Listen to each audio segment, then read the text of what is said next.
Extraordinaires. I can't even say Oh, so we're really live? We are live, sir. Oh, my bad, dude. I'm like all in my phone. Is this your first day, Nick? We're live. It's my first day with these glasses on. Yes, is sir. What it is. Yeah, looking dude. sharper. Looking sharp. I'm Sharper not looking image, like a as I like to husky, say like it. a husky. Yeah, I know, dude.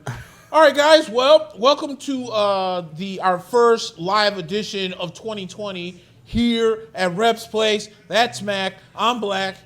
It is the Super Bowl week. What is it? The in-between of the Super Bowl. week, yeah. So it's Pro Bowl It's Pro week. Bowl week. It's also NHL All Star week. It is also Royal Rumbles tomorrow. We'll talk about that a little bit. We have Alabama versus Kansas State. I'm kind of dumbfounded that somehow with LeBron James about to pass up Kobe Bryant's record. Yeah. He needs 18 points for fantasy purposes. I need LeBron James to have one of those 40-point, 20 rebound, 15 assists, triple D's. Okay. So I can take a sizable lead. I'm going against one of the top guys in fantasy. Now I'm losing right now. Yeah. Because I'm down. Luka just played. He had an okay game. Didn't have like the Luka game. Against Utah? Yeah, against Utah. But I need LeBron James. He's facing the Sixers. He's facing the Sixers. So, Ben Simmons, no Joel Embiid. Mm-hmm. So hopefully Anthony Davis expected to play. Yeah, so I mean, it don't matter, dude. LeBron's gonna go off, LeBron's gonna LeBron. That's what I. He wants that record this game, right? Yeah, like dude. He's not gonna. And then there was an interesting question that came up. With it. Well, I guess the question at this point is kind of null and void unless LeBron James plays like crap and doesn't score 18 points tonight. Yeah. If LeBron James passed Kobe Bryant's record in LA, would the fans boom? Because he got Kobe's blessing, though. That makes a big difference. Yes. When you get Kobe's blessing, and I think LeBron got Kobe's blessing. And by the way, has gone, since he's joined the Lakers, he's gone on an I Love Kobe tour where he's done nothing but talk about how he values Kobe. Even when he was younger, talked about how he looked up to Kobe. And then when he got into the league, he did mention that one of the big things that really struck him in a strong way was that Kobe was so accommodating and accepting of him when he came into the league. And I think they've grown to and let's be honest, Kobe, since he retired, everyone loves him. It's weird, like Peyton Manning, he did have a good amount of like general fan base, but when he retired, everyone was on his dick. And then when Kobe retired, it was similar, but almost deserving of Kobe, because Kobe he simmered down on the cockiness and on the Mamba mentality stuff. And he just kind of tried to be like, I'm a regular guy and I'm retired now. And, I need to work out like the rest of you or I get a gut. And I think everyone was sort of like, wow, Kobe's a normal guy and I like him now. So, I do see what you're saying, because, Lakers fans hold Kobe very near and dear to their heart. But I think LeBron passing Kobe with Kobe's blessing is the best thing that could happen to him. I think so too. So there's a great chance that's going to happen tonight. Like I said, we got the Royal Rumble coming up on Sunday, but we did have two football games that happened this past Sunday. Yeah. The Chiefs took on the Titans, and then we had Green Bay and San Francisco. But let's first start in the AFC, because I have some good controversial questions to talk about the NFC game, and I think it's going to take up a good portion amount of time. But quickly to go to the AFC, obviously the Chiefs beat Tennessee. Patrick Mahomes and Kansas City is into the Super Bowl. Obviously, Bears fans might be a little salty about this. Still beating the dead horse of Ryan Pace picking Trubisky over Patrick Mahomes. I watched the first half of this game, and then I listened to a lot of the second half because I went out to DoorDash for a while. And I'm going to tell you what, you get a lot of good insight. We all know that Tony Romo is probably the best analysis right now that's going in all of football. So much so that reports have been saying that ESPN has offered Tony Romo like basically He's about to get paid. I'm not. I don't want to say Saudi Arabia prince money, but it might as well be. Yeah. Because they're gonna make this man the richest analyst. It's player money. It's player money. It's Yeah. NFL quarterback money, which is pretty crazy to think about. Yeah. Now don't get me wrong. Tony Romo is an absolute monster. Yeah. But I go want to ahead. say something controversial because I think a lot of people like Tony Romo. Now, let me say this about Tony Romo. I'm critical of him because I think he does need to tighten up a little bit in some aspects. True. Meaning he tries to be too average guy, talking on the couch. And I like that in a way. But what I also like is I would like for him to sort of tighten up his professionalism a little bit. Maybe, try and work on broadcasting chops. I know you and I are not ones to really care too much about broadcasting chops. Like if you know the game, you know the game. Right. But I would like to see him, if he does get in that ESPN role, I don't want to see him do Booger McFarland type shit. That's my big thing because, at the end of the day, Booger McFarland gets a lot of flack from fans. Yes, he does. But the problem is he has that same laxed attitude as Romo. It's just that he doesn't have as much filler in his vocabulary. Right. So Tony has so much filler that he can get away with sounding like an average Joe. When Booger McFarland does it, you sound like an idiot. Right. So I'd like to see him tighten up, but congrats to him. If he doesn't take that, I think he's crazy. Or maybe, you know what? You never know. Maybe he's comfortable at CBS, at CBS with Jim Nantz. That Monday Night Football schedule is rough. It is That rough. travel schedule. And on top of that, think about it like this. With CBS, all Tony Romo's really doing is whatever game he's supposed to. And he gets to sit next to Jim Nantz and doesn't have to worry about really doing a lot of back and forth. Right, because if ESPN wants to be, all right, let me say this first of all about a lot of the color commentators that are in the game. Yeah. We got a lot of these guys that are like 50, 60 years old. They've been in the game for like damn near 25 years. Yeah. And it's time for some fresh blood. New blood for sure. And my thing is with this is like I know a lot of ESPN and a lot of those guys, they want to hire from within. And I keep my eyes open because I've always loved doing like play-by-play broadcasting. Like don't get me wrong, I love doing the podcasting and all that stuff, but I've always been a fan, especially for basketball. I always did a lot with Bolingbrook High School basketball, especially between my 20s and 30s.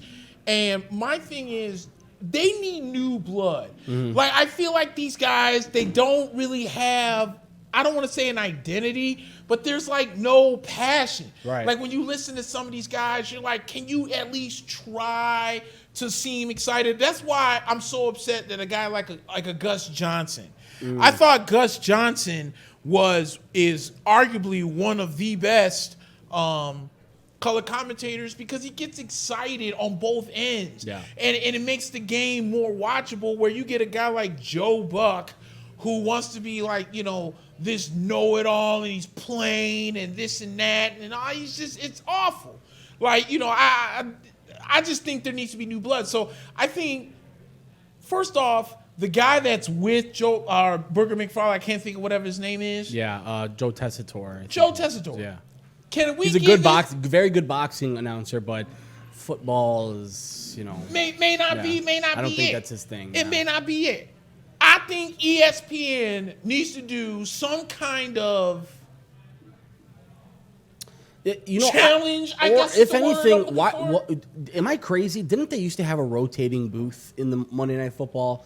Like, I know that sounds crazy because we're so used to Madden and what's his face, the other old dude before Al Michaels, Summerall, and you think, okay, these are my guys every Monday night, right? I think we can eventually get to a place where it is rotating, and because remember, ESPN tried the whole gimmicky, like, remember when they tried like Tony Kornheiser, and then they tried, and then they tried Dennis Miller, and that went terribly. That was horrible. And at the same time, but their offer to Romo made it very clear they see that the audience is waning on Monday nights pretty heavily right now. If it wasn't for betting and fantasy football, they would be in really big trouble on Monday night. So because again, the country has made it very clear they're not fans of Booger McFarland. So, No, they're not. And he is no longer in the booth this year, I believe, if I'm not mistaken. And he's good in the studio. That's the thing about him. He's decent in the studio. He can talk. There's some guys that just shouldn't be in the booth. They should be in a studio somewhere talking, Right. you know, and, Right. and maybe Booger McFarland's one of those guys. Yeah, I think so too. I think Booger McFarland was better maybe doing the sidelines where he didn't have to talk as much. But then or people give were up- giving him shit about that moving, the moving sideline. Remember, I think it was last year they had him on this cart that would move up and down the sideline, and the fans hated it, and he would sort of jump in at weird and inopportune times. Honestly, I'm a fan of a two-man booth. I like a two-man booth. I like a great example of that is as much as I give Al Michaels shit. I like Al Michaels and Collinsworth on Sunday night. I think it's a very consistent product. I think Collinsworth is very underrated as a color guy, and I think Al Michaels is he's a legend in the game. He's a legend in the game. He's old, but I just I wouldn't be too terribly upset if they did decide to move on, because remember Mike Tirico. He joined NBC as a part of their Sunday night coverage from ESPN, and I know that's not big of a leap because they're the same company basically, but you would think he would do more play-by-play stuff, and he hasn't. So that leads me to believe that I guess Al Michaels is there to stay, which I don't know how I feel about that. By the way, we're watching the UFC card as well on the iPad, so that one's gonna be Curtis Razor Blaydes versus Rafael Dos Santos, and then I think there's a couple of other pretty good fights, and then there's a Bellator card with Cyborg and Bud. So we will probably keep you abreast on that. I think the Bellator card's coming a little later. The UFC card is on right now, and I think we're getting to the end of the prelims here, so we should be able to give you updates on the main card. We also have, in addition to the NFL talk, we're definitely going to start to talk more baseball on a more constant basis now that free agency is sort of, not at its end, but anytime it's Sox Fest, which it is Sox Fest weekend this weekend, I know it's very close to the season. So we are a mere couple of months away from actual MLB baseball, whether it be spring training or I think they're opening late March this year. Is that am I right about that? Yep. I think it's late March this year. So we should see some MLB action very soon. And then also we're going to talk about probably a little bit later in the podcast. We're going to talk about that Conor and Cowboy fight, what it was, what it wasn't, 40 seconds long. What did we learn? Probably not much, but we'll talk about that. And then, guys, do us a huge favor. MackandBlack.com is obviously the website. Check us out on iTunes. If you guys are Apple subscribers and you have an iPhone or an iPad, you can go to iTunes, look up Mack and Black in there, and subscribe and then review. Leave us a review, guys. That goes a long way for us. It's going to help our numbers and help us grow this thing out. And then on top of that, also do us a favor and check out our network, PodRiver Media Network. That's podriver.com. Check out the other websites the other podcasts on the website. That includes Boss to Boss with Mira Wieslow, Local Level with Steve Wiley, our producer. And again, you'll get to see our podcast on there as well. So check it out, guys, and do us the favor. Yes, so I got the numbers here from the game last week. Tannehill, 209, 2 touchdowns, didn't turn the ball over. Derrick Henry had 69 yards and a touchdown. The Titans were actually up, 17-7, and then Kansas City pretty much was Kansas City. And, like I said, I was listening to the second half, and Tony Boselli was very upset with the way that Tennessee kind of called that game towards the end, because Tennessee got away from the offense. Right. So you have a 6'5" or however big he is in Derrick Henry, and Kansas City struggles against the run, and that your strength is the run. Yet when Kansas City was making the comeback, you went away from the offense and you panicked. Right. And he, at the end of the game, was very critical of Tennessee and the offensive coordinator saying you try to put this game in Ryan Tannehill's hands when you got a guy who tore up Kansas City earlier in the year. So, and has been on a roll for your team. Like, he's been carrying your team, Derrick Henry. Right. If you've been winning with him, why go away from him? Exactly. So he was very critical of them in that game. And then Patrick Mahomes, 294, 3 touchdowns. He also had 53 yards in a touchdown, so 4 total touchdowns for Patrick Mahomes. Damian Williams had 45 yards in a touchdown. So, at the end of the day... How many carries for Damian Williams? Damian Williams, 17 carries, 45 yards. So that's pretty solid. I mean... Yeah, 2.6 yards a carry, but, it was... The speed of Kansas City at the end of the day overwhelmed Tennessee and made them play football in a way that they weren't used to really playing football. And, the thing is you can never count Kansas City out. Patrick Mahomes is right now playing on a whole different kind of level right now. And, everyone, here's the thing. This is why, and Sean's watching, and the one thing that I wanted to say is I've always keep comparing this Chiefs team to the 2006 Colts team that beat the Bears in the Super Bowl. And everyone was like, Peyton Manning will never win the big game. And Peyton Manning would never do this. And that defense is going to falter. Right. Well, that year he finally beat Tom Brady and he finally won the big game. It's the same thing with Andy Reid. Oh, Andy Reid's going to Andy Reid. He's going to suck. He's going to this and that, blah, blah, blah, this and that and everything else. And now he's in the Super Bowl again. So... I know they got a tough task with San Francisco. We'll bring them up here in a second, but Kansas City's on fire, and I really like the way this team really buckled down and played defense in that second half, because at one point it did look like that what's his name was going to run away and hide with it, being the Tennessee Titans, but they clamped down on Derrick Henry. They really played well. And, the offense pretty much was the offense because they're not that easy to stop. Yeah. And Patrick Mahomes had another day and reminded everybody why last year he was the MVP. Yeah, and, Kansas City, it's weird to say this because, nobody really thinks this, but they've been there before. Right. Meaning a lot of these guys have played in the playoffs before, even if they haven't won much in the playoffs. So they do have some expertise.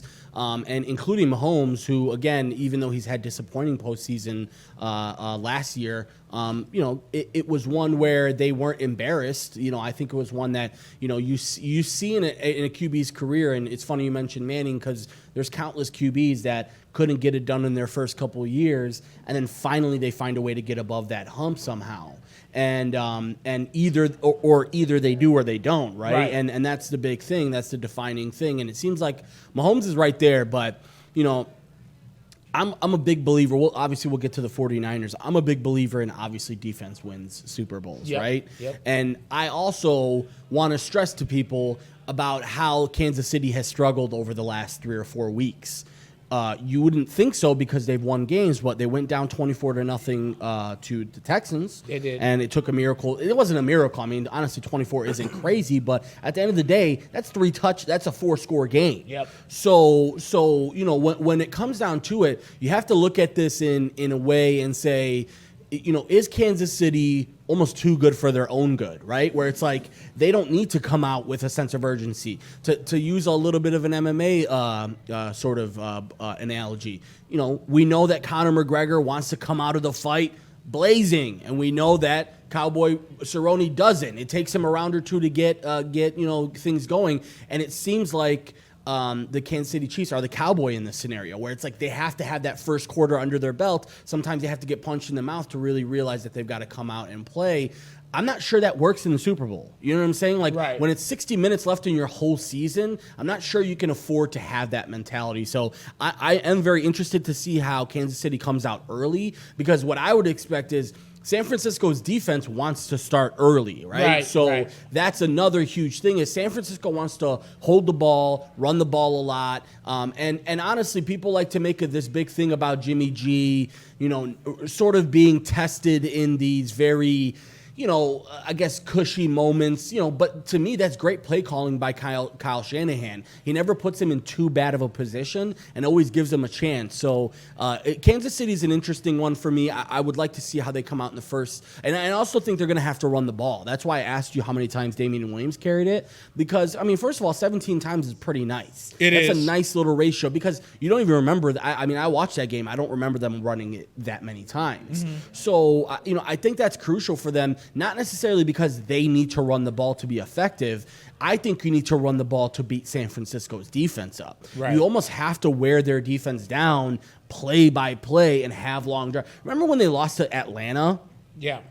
And it was weird because Atlanta wasn't like running the ball a ton, but what they were doing was like picking up 3rd and 3s and and 2nd and 3s and really just keeping the ball in their possession. The time of possession wasn't that crazy, but at the same time they made sure that they kept the ball out of San Francisco's offense hands and kept San Francisco's defense on the field. I think that's the key for Kansas City. Sean says, say it again, #Legion of Zoom. Yeah, there was so much speed on that team. And then he said, track team. Mike Purnell plugging the middle was huge. For Kansas City? Yeah. Yeah, and that's another thing. Kansas City's defense, it has weapons. It's weird because... And it's gotten better as the season. Well, yeah, the Frank Clark... Remember, we weren't big fans in the beginning of the season, but the last 5 weeks of the season, they were pretty damn good. Yes. And I like what Frank Clark said, which is like essentially that... there was a lot of hype around the Derrick Henry thing, which, let's be honest, he deserved that. He was killing it for Tennessee and almost single-handedly, brought them into the postseason and then carried them through the postseason.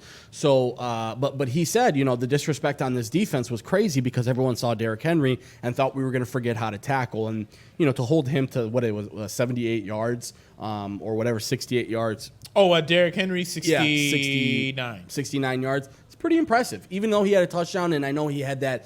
He had the touchdown when they were still up by like 17-3 or something. So yeah, no. But at the end of the day, Kansas City has the defensive weapons. Tyrann Mathieu is no joke in the secondary. You're going to have Frank Clark rushing the passer, and they have pretty decent, complementary players on that front seven that I think are good enough to maybe halt the run for the 49ers, which is going to be pretty important. And then I want to go to the NFC game. Okay. Because we were talking about this a little bit. Yeah. Let's talk air. About it. So San Francisco beats Green Bay 37-20. Mm-hmm. This is now the 4th time that San Francisco has beaten the complete utter breaks off of Green Bay in the playoffs, let alone anytime else. Shout out Colin Kaepernick. Uh-huh. So I want to bring that name up because Raheem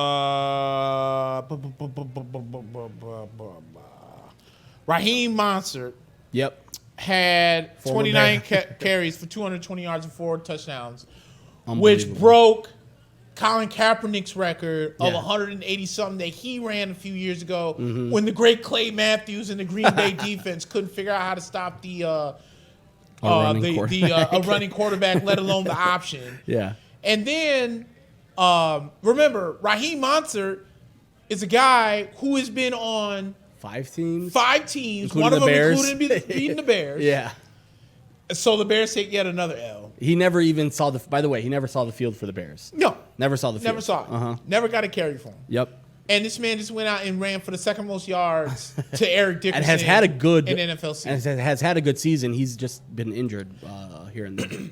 My question, and I'm not taking anything away from San Francisco, but I'm going to have to ask the most controversial question that a lot of people aren't going to ask. And before anybody flips out, because I know it's going to happen, don't come at me with well, you're a Bucs fan, you don't understand. Because that is the biggest cop-out of it's the biggest cop-out of any way that you can get out of a debate. Right. And the question I'm going to ask that no one's going to like is Aaron Rodgers overrated? Yeah. Let me stop everybody for a second, okay? Because I was thinking about this. What if I told you that Aaron Rodgers, Trent Dilfer, and Brad Johnson all have 1 Super Bowl appearance and 1 Super Bowl win? Hall of Famers, all of them. Because the way that we hype out the great Aaron Rodgers and how great of a quarterback he is. And just the other day on my Facebook, because God forbid you can even take a joke, that I had to sit here and talk about, well, who's the better decision maker between these guys? Freaking Aaron Rodgers has gone to 1 Super Bowl in his luxurious 10 to plus year career. Yeah. This man has not sniffed a Super Bowl since he's been in it. Yet we slob on his knob every single year on how great Aaron is and how he needs this and how he needs that and blah, blah, blah, and yak. I'll go ahead and say it. I am ready to put Aaron Rodgers on the overrated train until this man gets back to the Super Bowl for a quarterback that's supposed to be so amazing and great. He ain't nothing to me. He can't beat San Francisco. He barely beat Seattle.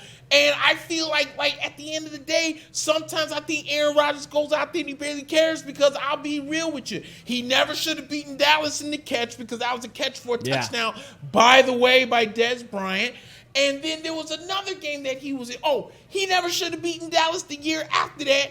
If Dallas wouldn't have had a lapse in defense, Dak Prescott, no offense, outplayed Aaron Rodgers in that game when Dallas went 12-4, was the top seed in the NFC. So you can't tell me nothing that Aaron Rodgers isn't overrated his balls, but everyone's going to say, well, Nick, he only threw 3 interceptions in the season and blah, blah, blah, this and that. That's great. No rings to show for it. I don't want to hear it. Yeah, and I don't. And at the same time, it's like, isn't it crazy how you can praise somebody like Aaron Rodgers for numbers so much, but like somebody like, okay, I'll take the bait, Jameis Winston. You can't mention his numbers because, oh, well, numbers are just numbers. But when you're defending Aaron Rodgers, what do they like to bring up? Numbers. Yes. So it's kind of a weird conversation. And let's be honest, there was he was a big sports betting guy. I forgot what his name was. I followed him on Twitter, and he basically said that the Packers were like the luckiest team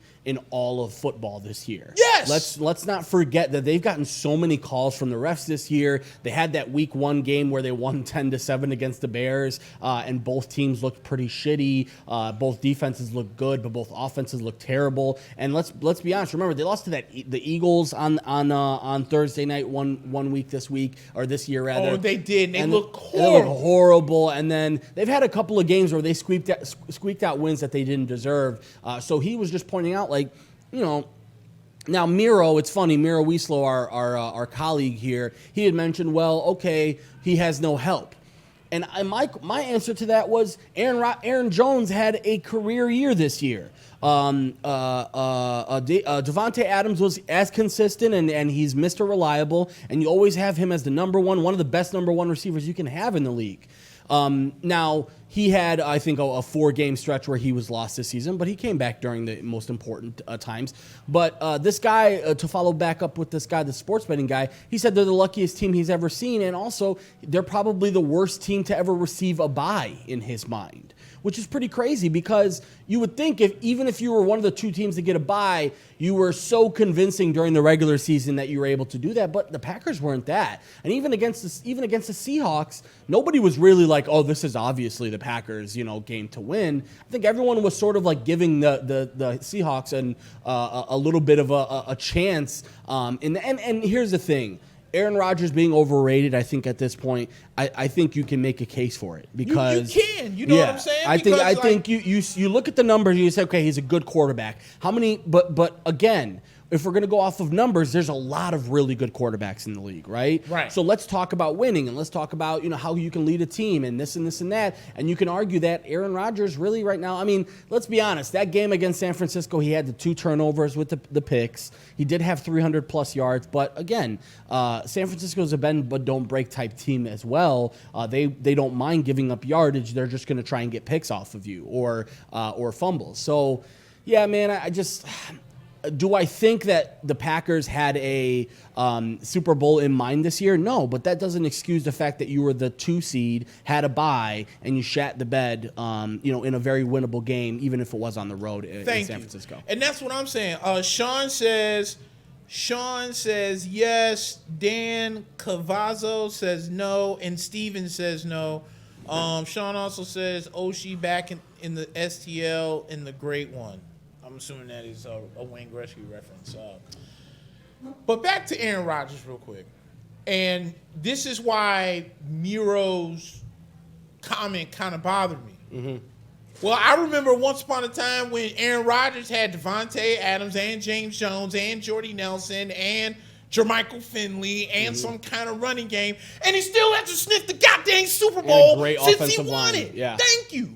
So what more excuse do we have to give Aaron Rodgers before we just start hitting with that O word? Yeah. Because how many more times? Oh, the Smith brothers, they're going to do this and they're going to do that and blah, blah, blah, blah, blah.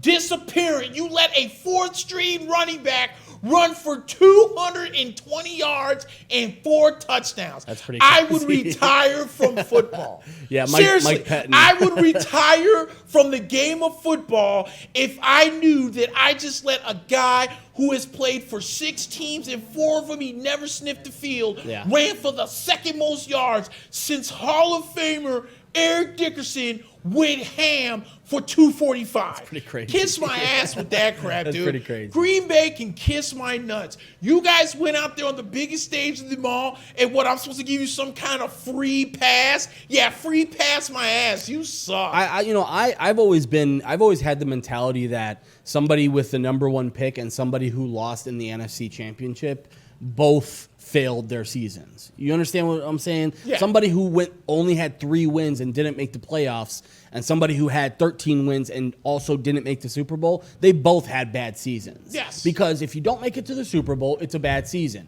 Especially if you're a team who has the number 2 seed, you had the first round bye, you had every opportunity to win games and get yourself to the Super Bowl, and you didn't. So I don't know, man. I don't like to do the whole overrated conversation because it's subjective, obviously, right? That's why we're asking you so you guys can give us your opinion on it. But at the end of the day, you can certainly make a case that Aaron Rodgers right now has failed expectations in Green Bay. Now, is there maybe talks of him leaving Green Bay? I don't think so. I think he'll probably end up staying there for quite a while. I mean, I think you and I both had the thought process before the season that if things don't go well in Green Bay this year, he might start thinking about a move out west because he does like the West Coast and he is a big guy. And I was one that was saying... And the Chargers are looking for a quarterback. They're looking for a quarterback, and their quarterback is on their older quarterback, previous quarterback is on the market, and he's in Florida looking for some work, my man. I don't know if you know a team in Florida that might be able to use Phillip Rivers, his turnover abilities. But Buccaneers fans don't want him. You know, and oh God, dude, I hate to keep coming back to Buck fans, but dude, this is gonna be the longest offseason of my life. Yeah. Because the Buccaneers don't know what they want. So here's what happens. First, you're mad that Jameis threw 30 interceptions. Yeah. Then Jameis wants $30 million because that's actually what most market value for quarterbacks are. Market value. Okay. Yeah. Then when the name Phillip Rivers comes out, oh no, he's an older version of Jameis Winston. We can't do that. I mean, I would agree with them. Phillip Rivers isn't the answer, but again, that goes back to you're saying you don't want Jameis, but you're also saying you don't want Phillip Rivers. So who do you want? You know. So now it's let's go to the draft. I want Justin Herbert. Herbert's not getting past 6 unless we trade up. You know, Cincinnati, because I don't see Justin Herbert getting past LA, the Chargers. Right.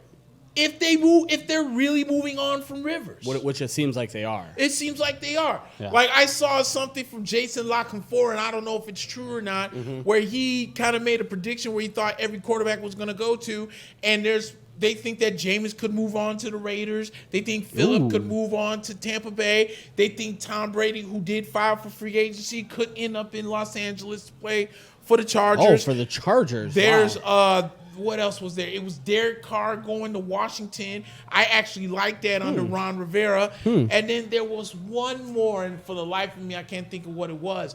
But he put those 5 out there, and everybody laughs. But once again, this is how miserable Tampa Bay Buccaneers fans are.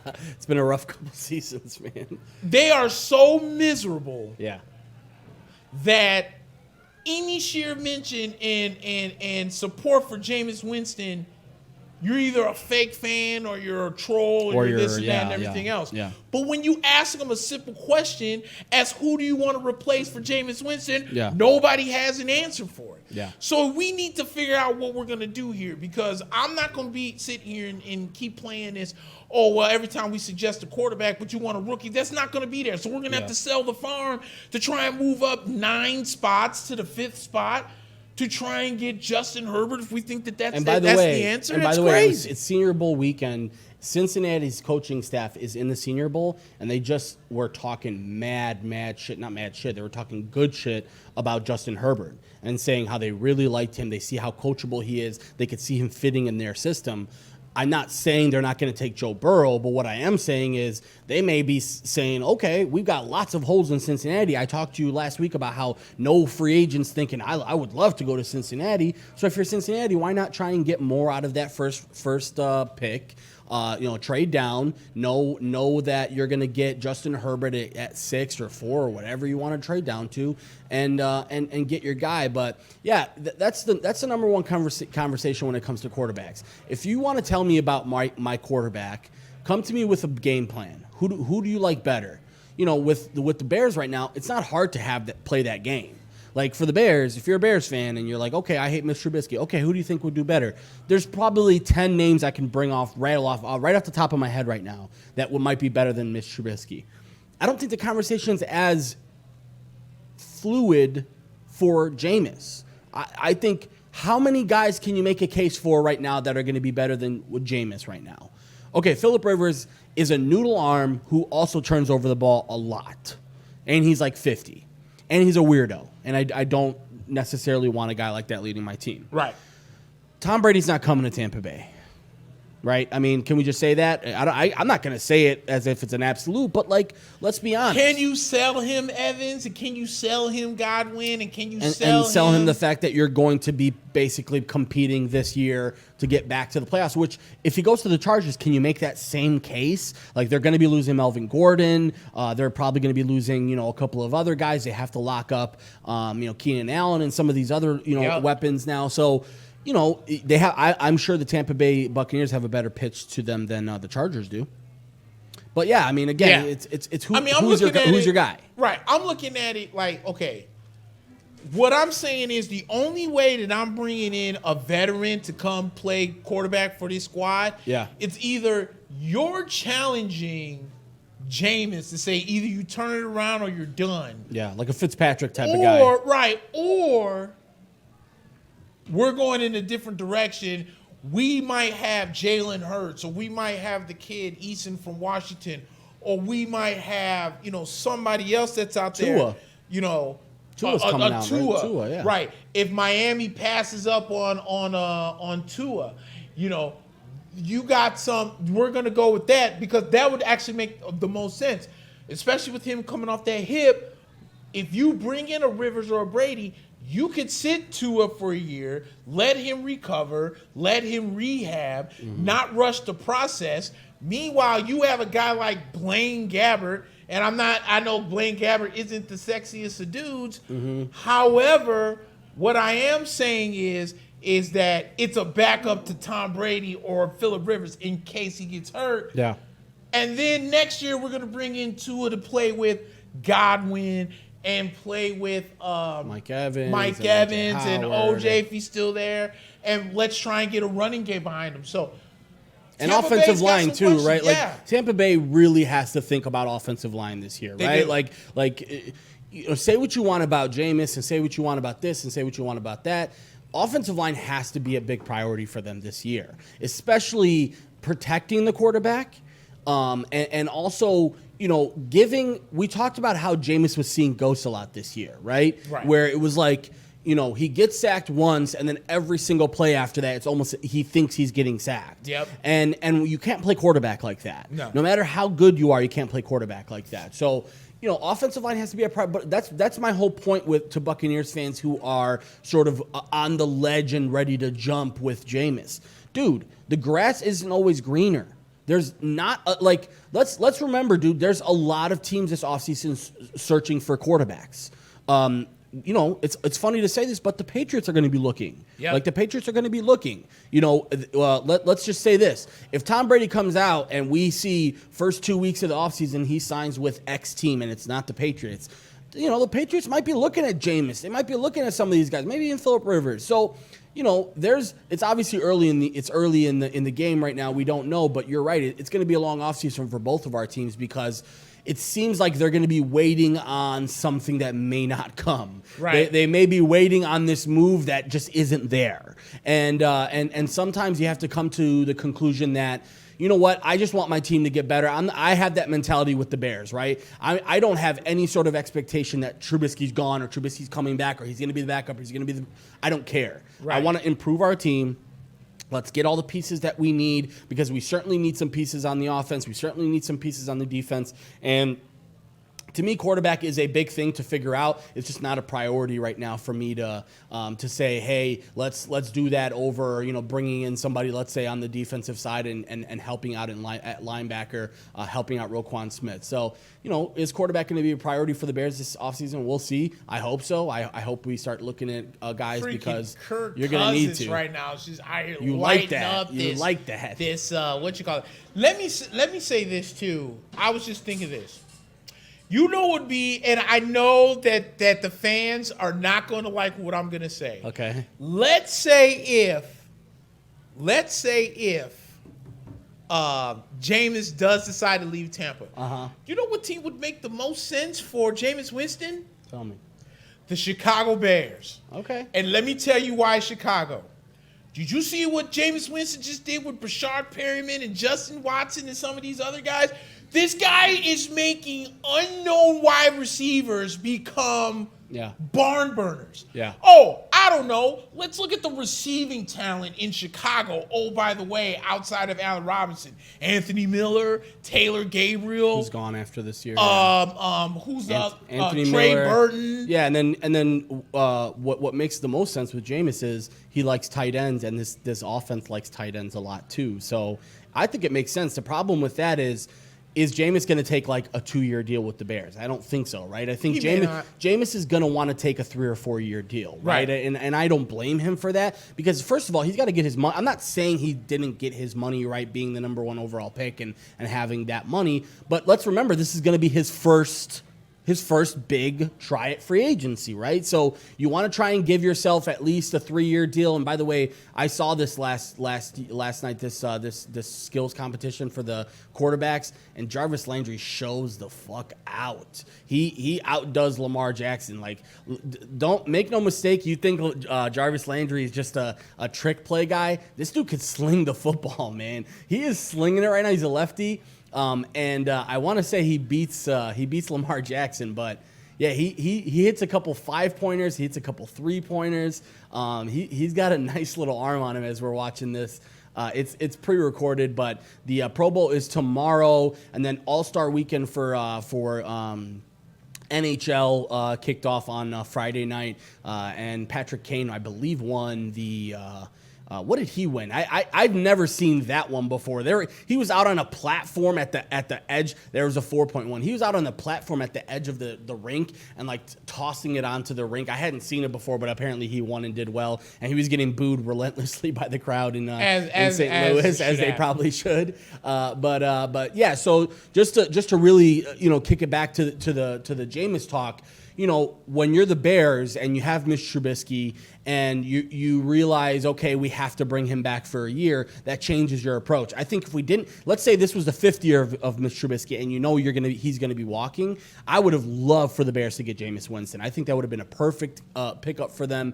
And I'm telling you, dude, again, the grass isn't always greener. You Buccaneers fans, you're going to realize once Jameis walks and he goes to a team like the Chargers, and the Chargers say, fuck it, we don't have Rivers anymore. Here's 4 years, at $30 a year. And all he does is throw to Keenan Allen, 400 times a year. And Keenan Allen has 200 receptions and goes to the Pro Bowl, and so does Jameis. And again, that's the thing that you have to take into account. Teams are going to be looking this year, and the Chargers are going to be looking. And Jameis, who knows? Jameis has no allegiance right now to the Buccaneers. He really doesn't. He shouldn't. He shouldn't either, because remember, Bruce Arians said, That's, I like him, but, we've got to look long and hard at what we're going to do. So it's not like Bruce Arians went out of his way to promote bringing back Jameis. Clearly, he sees this a little bit more as a gray area, and that's the right approach. Let's be honest. Bruce Arians has the right approach to this. He's not going to overcommit to Jameis right now. It just doesn't make sense. Steven says Jameis Winston to the Raiders. I mean, it's been that'd be rumored. okay too. Yeah. You know what I'm saying? It's been rumored. So, I don't know. I mean, how would they work that out with Derek Carr is what I'm thinking. Would they have to trade him? Like I'm thinking they could just cut him and okay. save whatever salary they could with him. Because I don't think they extended him a couple years ago, so his deal is probably. And let me say this too. Yeah. I knew Derek Carr was done the day that Gruden stuck with what's his name? Oh, Peterman and Mike Glennon. Right. When he brought them back in as backups, I was like, and watching Hard Knocks, you would have thought it was Roger Staubach and Bart Starr. Swear to God, dude, freaking John Gruden absolutely is in love with Nathan Peterman. Peterman. That's crazy. And the same Nathan Peterman that threw, what was it, like five interceptions and like 6 passes or something. Six pass attempts. But John Gruden sees something that we don't apparently. So I don't know. Let's see. Sean says the Bears need a vet so Trubisky can learn cough cough Alex Smith. I don't mind I don't mind Dalton. I don't mind Alex Smith. The good thing with them is you can give them a 1-year deal. Right. You can give them a bridge deal. Jameis, you can't. Right. Jameis, he's going to be looking for that 2 or 3 year deal at high money. When you are, let's say, when you're the Bears and you go after Alex Smith, fine. But I want to make sure his leg is fine, dude. Like that dude had a very hard time walking. Like. That's another thing people have to realize. He had to rehab coming back from walking. And whenever you're doing that, it is a tough road back. Right. So I would very much rather have Dalton in there.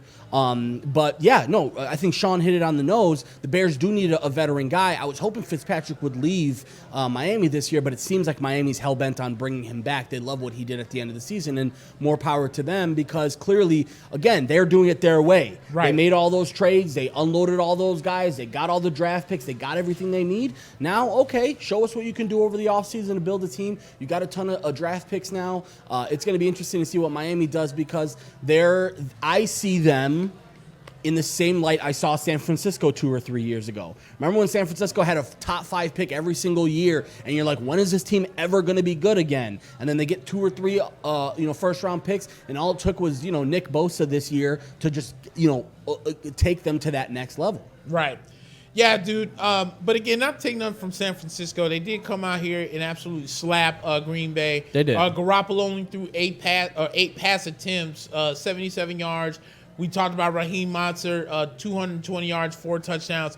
The defense was pretty, stiff as they usually are. Bend but don't break. We'll give you the yardage, but you're not going to get big points. Exactly. And then I ended up doing this. So as I'm listening to the game, what's his name at the end of the second quarter? Aaron Rodgers throws an interception that was going for Geronimo Allison. In the world, according to Kurt Warner, he said he threw him a pass and where he thought that Geronimo was going to turn around, and he didn't. It went right into the hands of the defender. Yep. You know who the first person that came in my head when they did that? Good old number 3, Jameis Winston. Because if he would have made that throw, all Bucs fans would have lost their minds. But you know what the excuse is? Well, he did it in the playoffs. Yeah. I don't give a rat's monkey ass when he did it. It was the same throw that you just said that Jameis Winston can't make all the time. The great overrated ass Aaron Rodgers just made and he just got picked off. So which one's going to be? Are we really going to sit here and keep using that? Well, at least he made the playoffs. So you're okay with participation trophies? Because that's basically what making the playoffs really is. That's what I'm saying. That's all it is, dude. No offense to anybody, but do you think that I was always happy that the Bucs during their glory days between '98 and 2000? We're only just making the playoffs and not making the Super Bowl. No, that was frustrating after a little bit. But when we won the whole thing, it was great. Ask Buffalo how that works out for them. Yeah, no shit, dude. And I don't. And that's why like the mentality of some of these Bucs fans is insane. Like, okay, yeah, do I want to make the playoffs? Yeah, that's fine, but also give me a team where we compete in the playoffs. Right. I want to go somewhere further. I just don't want to be the Houston Texans and have participation trophies. Yeah. Or Kansas City before this part. Participation trophy. That's all it was. Yeah. I don't want that. That's or where why Green Bay is at. Participation trophy. That's all making the playoffs is. That's why you should Thank you for playing an extra game. That's why Here's you should a be party. super impressed by what Kansas City has done, because over the last 3 or 4 years, they've been good. Remember, they weren't bad under Alex Smith. Remember, they were making playoffs under Alex Smith, and that last year with Alex Smith, even with Mahomes on the bench, they were doing fine with him. Right. And, they made it to the playoffs, and they kept losing in the playoffs. And nobody was saying, oh, well, we did fine. Everything's fine. No, we need to go out and make moves to bring people in here that are going to, at the very least, give us a chance to go deeper into the playoffs. And they've every single year progressed a little bit more, and now they're in the Super Bowl. So that's what you hope your team is going to be eventually. Right. So, I don't know, man. Congratulations to the 49ers. Yes, sir. So, it's San Francisco taking on Kansas City. Kansas City. And in Miami, by the way, and the weather is supposed to be up in the air right now for Super Bowl night. So I think, if I'm not mistaken, they're saying they're thinking right now it should be fine. But let me check in on that, because I saw something about how they weren't sure about what the weather was going to look like. I think the last time it rained in the Super Bowl was when the Bears lost to Indianapolis. That's right. And I think that was in Miami too, if I'm not mistaken. So I think it was too. Yeah, so they're unsure a little bit about the weather right now in Miami, which you would think Miami would have put a dome or some type of retractable I'm roof saying, on a like, brand new dude, I'm tired. I'm sick and tired of NFL stadiums now. Not like, if you have a brand new NFL stadium deal, you better have a roof on that shit. Like, put a roof, even you make it retractable. I love what Indianapolis did. They made theirs. You could do both. If you want to have it open one day, it's a beautiful day out, fine. But I'm not going to have weather ruin our game. Yes. That's what I want. And same thing with the Bears, man. Like, it's about time. Get a roof onto Soldier Field. When they remade Soldier Field, they should have had a roof on that shit. The spaceship that it is now, they should have put a roof on. Exactly, man. You could have had WrestleMania. You could have had a Super Bowl here too. Super Bowl. Final Fours. It's crazy we can only have Super Bowl in Arizona, Miami, LA, or, you know what I'm saying? Like, Houston, Tampa. It's like, dude, Jacksonville. There's 30 fucking cities Atlanta. in this league. Like, let's get this thing going. New Orleans. I can do this all day. Who else has retractable? Yeah. Well, they miraculously, no, that was WrestleMania did New York. Never mind, I X-nay on that. What did they do? They did it in the Garden, WrestleMania? They did it at the MetLife Stadium. Oh, at MetLife. But luckily, it was warm enough and it didn't rain, so that works. San Francisco, Las Vegas now, LA. They're both playing in the same stadium now. Where else could you have a Super Bowl? Denver's not gonna cut it because it's gonna snow and be cold as piss. Yeah, well, you can't do it in Seattle. Dallas. You could do it in Dallas for sure. Yeah, I would be very surprised if Dallas isn't on the docket for them in the next 5 years, because since they changed that stadium and added the extra capacity, added that ginormous board, they've got to have something in the mix right now. Yeah. Yeah, an All Star weekend is going to be for the basketball for the NBA as we're watching the Bulls play. Yeah, speaking of the devil, what jackass thought that it was cool to flipping charge $1,500 for tickets for the All Star game in the 300 levels of the United Center? That's crazy. Yeah, I'll take a hard pass on that. Good on that, man. A hard pass. I'm gonna be watching for my couch. If there's anything that needs to come back to the Chicagoland area without missing a beat, it needs to be the NFL draft for sure. Yeah. That draft should have been back. It never should have left Chicago in the first place. But I understand the whole. Did you see what they're gonna do in Vegas now? They're gonna have literally a trough. And they're going to literally take the players that were selected. The green room is going to be across the trough, and the players are going to have to get into a boat, drive to the stage, get off the boat, get onto the stage, shake Roger Goodell's hand from the doing the absolute most for no reason. And it's like, dude, do you want somebody to fall into the water and embarrass themselves before their career even starts? Like, that's just so gimmicky and so stupid. I'm surprised they didn't just say, keep it in Chicago after they did it in Tennessee, because I heard that Nashville one was a disaster. That nobody, and remember there was all those, I came here for my bachelorette party and I didn't know it was gonna be I feel no sympathy for them dumb bitches that went up in there and was complaining about, oh, it's my bachelorette party. The NFL ruined it. How about you try doing your bachelorette better research? Do a little better research next time, idiot. But you ever seen that? What's the one movie with John C. Reilly? It's my favorite movie. Dewey Cox. Remember when they went up for the Walk Hard? Thank you. That's one of my favorite movies of all time. Remember when he had that interview with the lady and she kept asking him questions? Like she was like, "So how are your parents?" "Well, my mom died and so. My dad just got killed recently." And then she was like, "Well, I guess we can stop to smell the roses." And he's like, "Well, I don't have a sense of smell." And he flies off the stage like, "Do your effing research next time." How about them two idiot females going, "Do your freaking research next time." And realize that when you go into Nashville next time that there's an NFL draft, there might be about 45,000 50,000, 150,000 people that's going to be walking around, white people country Vegas and having a good time with the NFL freaking idiots. And then like newscasts, newscasts were like, well, we're going to make this a story because I think this is hot. No, they're like, let's show how stupid America really has become. And how entitled we are. Knuckleheads. Yeah, God bless. You think you're so entitled that your bachelorette party. And can you guys please leave because I want to hear my bachelorette party and you're ruining my party. I came out here with my friends, so it's her bachelorette party. And I paid $300 for this ticket. And I want to see Zach Brown band. Yeah, and my dad told me that I can do this and nobody can say no to me. Yeah. And you know what? Yeah. I don't like the NFL, so whatever. Football's just a bunch of overpaid guys, and they're just wearing spandex. They are hot, though. No. I love me that Tom Brady. Another part about the NBA All Star, because it's funny we mentioned the NFL, because the NFL draft, they bring Draft Town when they do the NFL draft, which I thought was cool. I worked the couple years that they were here for the draft. Awesome experience, really cool for NFL fans. And the part of the NBA was like, well, we're gonna do our own little version of that where you're gonna like be able to also like similar to that. And it's like, yeah, but like, first of all, nobody's gonna go out of their way. Like, if I'm paying for NBA All Star Weekend, I'm not doing it to go out and go to the farmer's market and take a picture next to a giant jersey. You know what I'm saying? I'm doing it so I can see the dunk contest, the 3-point contest. That was my main thing, and clearly, I don't think we're ever going to have an all-star game or anything like a Super Bowl or something like that here where the tickets aren't going to be, eye-gougingly terrible. So I wasn't expecting it. You know how much it costs to get into the NFL Draft Town? Not a single red cent. It was free. Yeah. It was you and a bunch of like fans, and all you guys did was sit around, talk football. You got into the cool little NFL store. That's where I met a lot of the Buccaneers fans. I can't believe that I'm friends with on Facebook.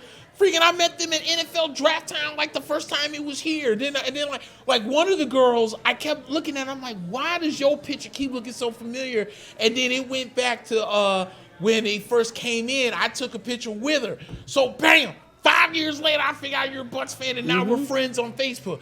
That's what it's supposed to be. But I'm not going if I got to pay $1,500 to sit in a 300 seat so I can watch LeBron and everybody else play basketball. Dude, piss off. I might be wrong about this. That's not happening. I might be wrong about this, but I think it was free to even go to the Grant Park to do the actual. I think you just have to wait in line, right? Wasn't it that? Because the Grant Park thing, that's where I was working at first. They had little photo booths, and everybody was coming in for free. So that was a really cool experience, and that's the only reason why that worked. And nobody got shot, nobody died, nobody got beat up. Exactly, And that was the next scariest thing. Like, damn, we know that Chicago's like they were dang near but the they were in murderous Grant capital Park. of the They were United like States. right across from Columbia College. They were golden. They were golden there.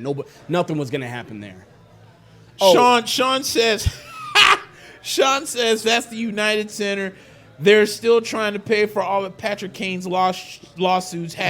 #Go Blues. Yeah, I'd be salty if I were you too, Sean. Don't worry, man. If I had to play Patrick Kane and had to get my ass whooped by him as much, I'd be mad at him too. No, another thing about the All-Star Weekend is honestly, I've always watched it from home. I've always loved watching the dunk contest on Saturday night and, the 3-point contest. Like, that's cool to me. I'm not sure how much I'd enjoy it if I had to be in the 300 level watching Zach LaVine dunking and shit like that. So, and by the way, it's not even a guarantee Zach LaVine's going to be he's apparently going to play the card of, if I make the All-Star team, I'll participate. If I don't, I'm not going to, which... Great chance we won't see the Zach LaVine. I really hope we do, because he's had an amazing season. He's just been overlooked because of how terrible the Bulls are. But Dwight Howard's going to be in the dunk contest along with Derek Jones, so that should be pretty interesting. Yeah, I remember Dwight. Who won Dwight it last Howard, year?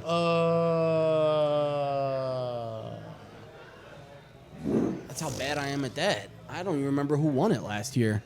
Rachel, do you know who won? I don't know. I'll look it up. I'll look it up for us. JK, bro, I don't even know why. I'll look it up for us. I was trying to see, maybe you had a stroke of genius. Maybe you'd be like, oh, it's...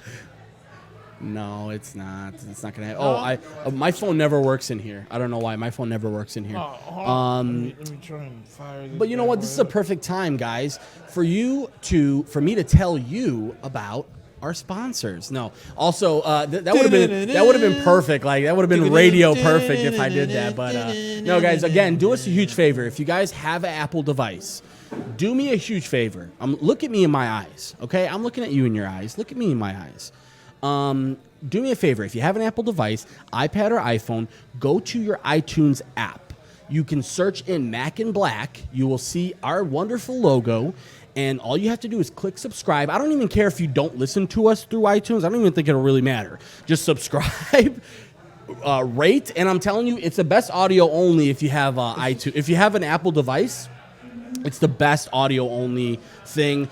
Even the podcast app is okay, but I think like rating and doing all the like searching is where you want to go to iTunes. So go to iTunes, search Mack and Black, subscribe to it, and write us a review. Even if it's just 5 stars with no text, that's fine. If you want to write a long thing about how handsome Nick and I are, or how good we are at what we do, and how Nick looks good with glasses, just do it. And if you're single, hit me in the DM. Yeah, and we might give you his number if you're lucky. And we're still working on that. My profile picture is me singing karaoke at Adobe many years ago. Okay, all right. So and you can hit me in the DMs, and I will accept. We'll give you the Tinder profile so you can swipe right on my man that Nick. Advanced. Well, we're gonna get Nick on Tinder. That's gonna be our goal for the month. But who in the sand blue hell is Hamidou Diallo? Oh, he's the guy for OKC. That's right. I forgot he won it last year. He won it with that. He won it with a nutty dunk. But yeah, he ended up getting hurt late in the season. But Hamidou Diallo, he's on the OKC Thunder. Okay, there we go. Well, that was your 2019. Honestly, I completely blanked on that. It just slipped through my memory. I had no idea. Rachel, we're going to give you a redo. There's going to be another question that's coming up here soon. We're going to give you a redo. Oh, by the way. I would never have expected you to know who Hamidou Diallo. We didn't know who it was, so no. Yeah, exactly. So that's your free pass for the night. As long as you're sitting back there, that's your free pass. And there's going to be another sports question. And by the way, the NHL All Star game is going on right now. I was asking if it was tonight or tomorrow, but it's on right now. Luckily for them, it's on tonight because there's no way they're going head to head with the Royal Rumble. That's tomorrow. Is it a big anticipation for the Royal Rumble tomorrow? Dude, the Royal Rumble is the beginning of the lead up to WrestleMania. To WrestleMania, right? Yeah. So that's why it's big. Okay. Yeah. So yeah, we'll definitely talk some more of that, and maybe we can get Mike in here because. I'll wait till he comes in. Yeah. But he's gonna agree, dude. This Royal Rumble pay-per-view is way too long. Oh, okay. It's just way too long because now you got to do like X amount of matches, and then you got to do the women's Royal Rumble. That's 45 minutes. Oh, so they're gonna do a women's and men's Royal Rumble. That's like an hour and something. Wow. Way too long. It used to be pay-per-views were like 3.5, 4 hours, right? If you're lucky, it would be like pay-per-views in the golden era were a solid 2.5. Yeah. Pay-per-views in the Attitude Era, the smaller ones were like 2. but the bigger ones were like 3. Now they're all like damn near 3 to almost 4. Dude, WrestleMania is a 6-hour pay-per-view. Yeah, that's too much, man. And it's ridiculous. That's tough. That's tough for any attention span. No matter how much you love the WWE, no matter how much you love pro wrestling, 6 hours is really tough. You know what I'm saying? It's 6 o'clock. By the time it's over, you're saying to yourself, "Damn, I guess I need to go to bed." And it's Sunday. Like I gotta go to work tomorrow. Like that? No, that was Archie Diacono. Oh, damn. Because I got Saturansky. Oh, you do? Okay. That's a good pickup because Lowry Markkinen's out for 4 to 6 weeks. So I believe it was like a hip flexor. Yeah, thing, they were saying a hip flexor. So they were talking about very that too. Unfortunate. I mean, the Bulls right now, they have nothing to play for, but they've been playing better basketball. But they're depleted right now. No Wendell Carter, no Daniel Gafford, no Lowry. And the worst part is we got Luke Cornett on the court, and guess what? Guess what? The Bulls' genius head coach. Guess who he compared Luke Cornett to? Robert Horry. Get out of here. Swear to God. Big shot, Bobby. And you know what the funniest part is? The biggest homer of all time, Stacey King, when he heard that, he laughed out loud like you just did and said, "Really? Like, Big Shot Bob, that guy, you're comparing Luke Cornett to him?" And the funny part is, as they're doing the thing and making the comparison, Cornett gives up a 3 to somebody in the corner or something like that. So let me tell you what, dude. Yeah. Jim Boylan reminds me of my old general manager that I used to work with at Bass Pro Shop. Okay. She meant well. Right. But you know when you're almost too positive about certain things? Yeah. Like everybody's just clowning you. Bruh. Okay, so it's like, okay, let's say if you're just having a real bad day at a restaurant, and every restaurant has, there's not a restaurant in the world that can tell you every day at our restaurant is perfect. Yeah. Hell no. If they tell you that, they are damn And it's not a good restaurant either. No, that means your restaurant sucks and you get no business, right? Exactly, yeah. Now, she was always that one where like it would be so bad, but she'd be like everyone's freaking burnt out after getting their asses whipped. She's the one that come in. Stay positive, guys. Stay positive, guys. You can make it through the mud. It's almost over with. That's what Jim Boylan is like. Yeah. These guys will be out here getting smoked by like 50. He's like, but you know what? Team effort. It's like, you know what the funny that is? Team effort was out there, and I like where we're going. We just got smacked by 50, by the Hornets, you know, by the Charlotte whack-ass Hornets. Yeah. And you want to tell me about how great the MF team effort was? How are you, dude? How does Jerry Reinsdorf sit and keep saying to himself, how am I keep paying Jim Paxson to make these dumbass moves that are just not working? You don't want to know. You want to know the genuine answer to that? Because he doesn't care about the Bulls. You could be right. You know, I think right now he's all in on the White Sox right now, and I think that's why Garpax is still there, because you know that gives Jerry Reinsdorf an opportunity to not pay attention. Also, you want to know the absolute best analogy to who Jim Boylan is? There's a viral video going out of a Bulls fan who catches Jim Boylan on the road. Jim Boylan, this is how gullible this dude is. The guy is like, "Hey, Jim Boylan." So he rolls down the windows. You know, he's thinking, "Man, like I'm doing it. They noticed me on traffic." He goes, "Hey, what's going on?" He goes, "Hey, bro, you're a clown."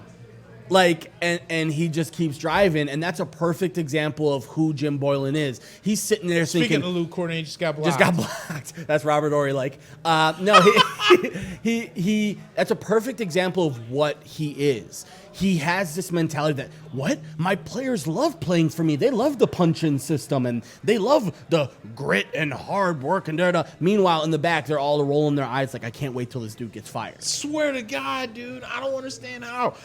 We got a comment.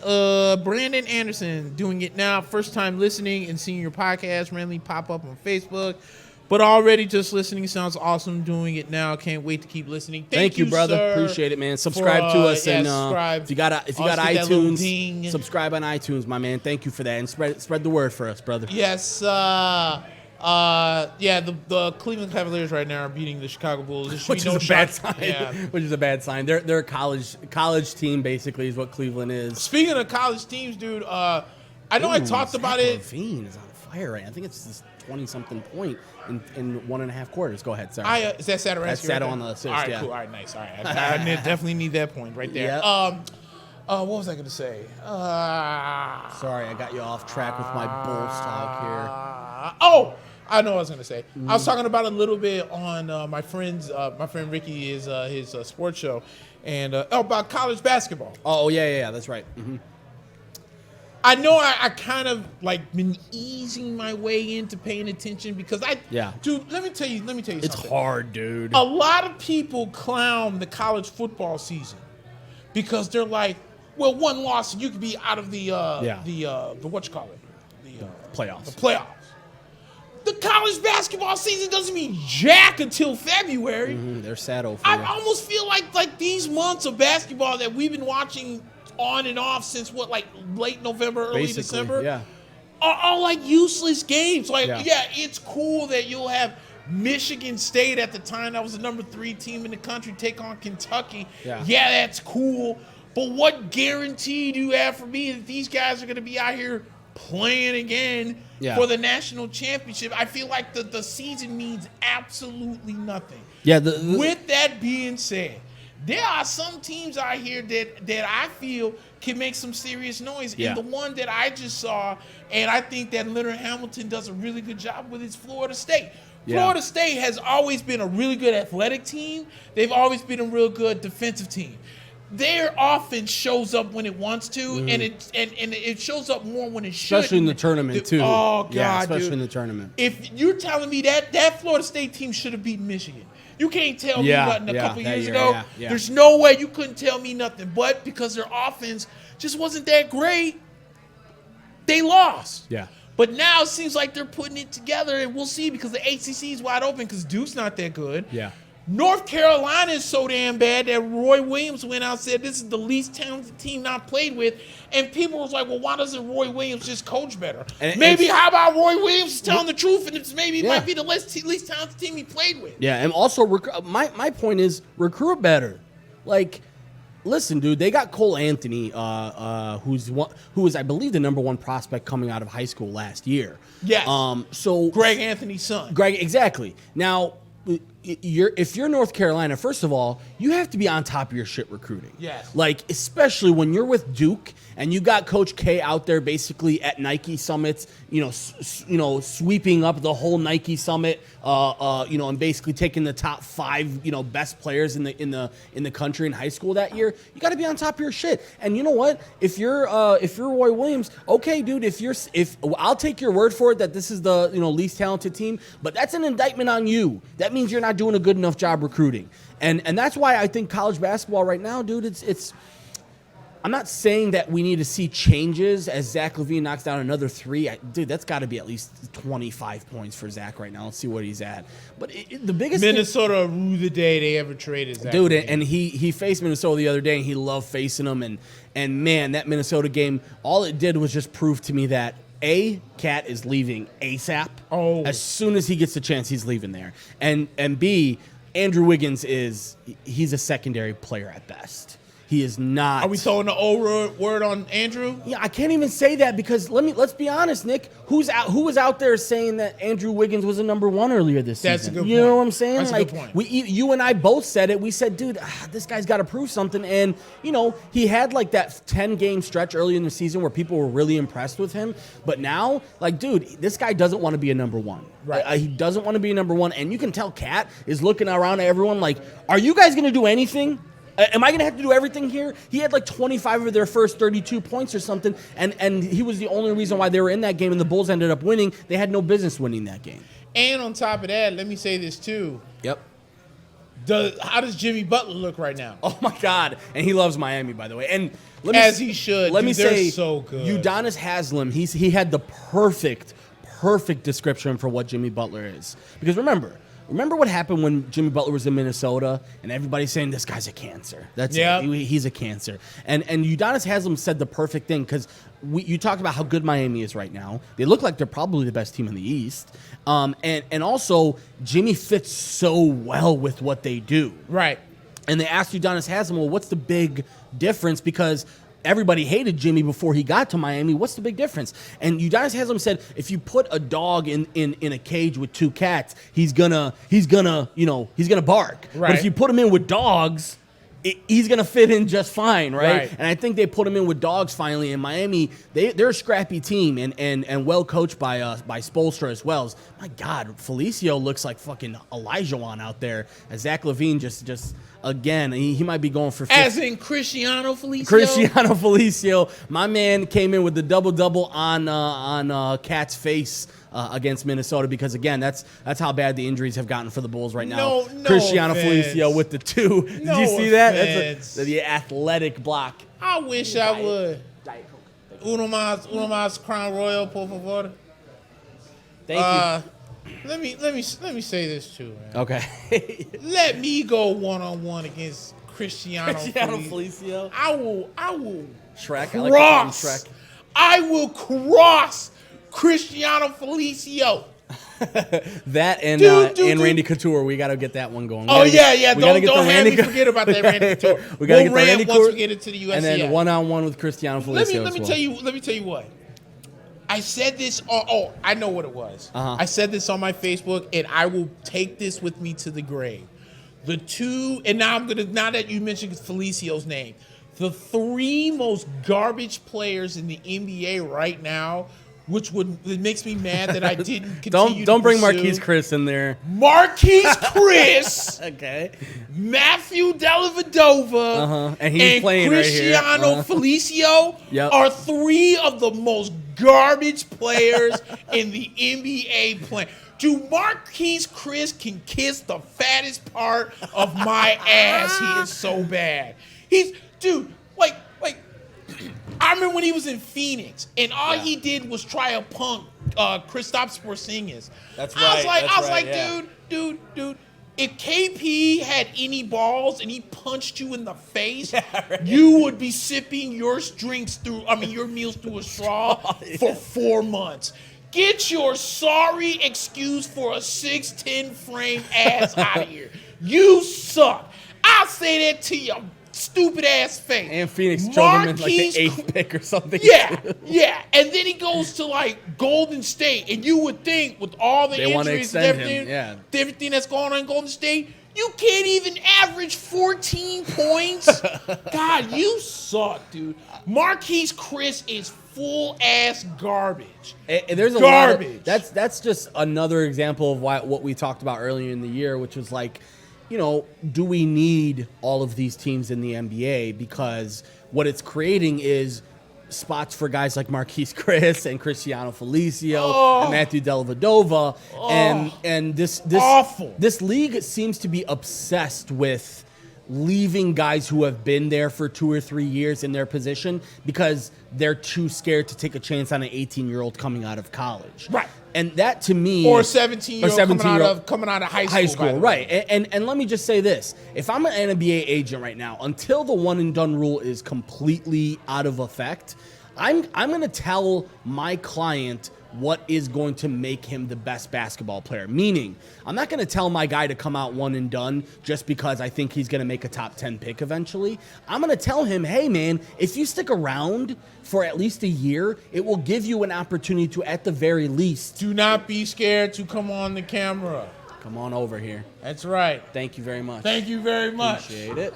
This is like the most keto drink that I can have right now. Thank Christ, dude.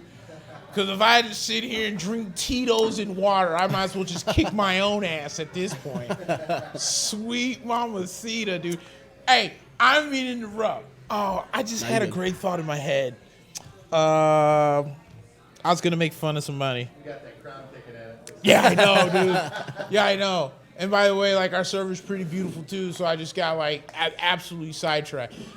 It'll come back in my head, but you continue what you were saying. No, I was just saying that clearly the NBA. I know what I was gonna say. Yeah, no. If I'm an agent and I've got my client who is a projected number 14, number 15 pick in the draft, right? Yep. I think you used to be like, go to the draft, get the 15 pick, take that money, be happy with it. Now, dude, you got to look out for your client and say, listen, dude, you're going to be the 15 pick. You're probably going to sit on the bench for 3 or 4 years. It's going to be tough for you, man. Stay in college, get your game better, and just try and make a real path for yourself, because there's dozens and dozens of players in the league right now, Nick, that are wasting wasting away their talents, and we're never going to see the best version of them.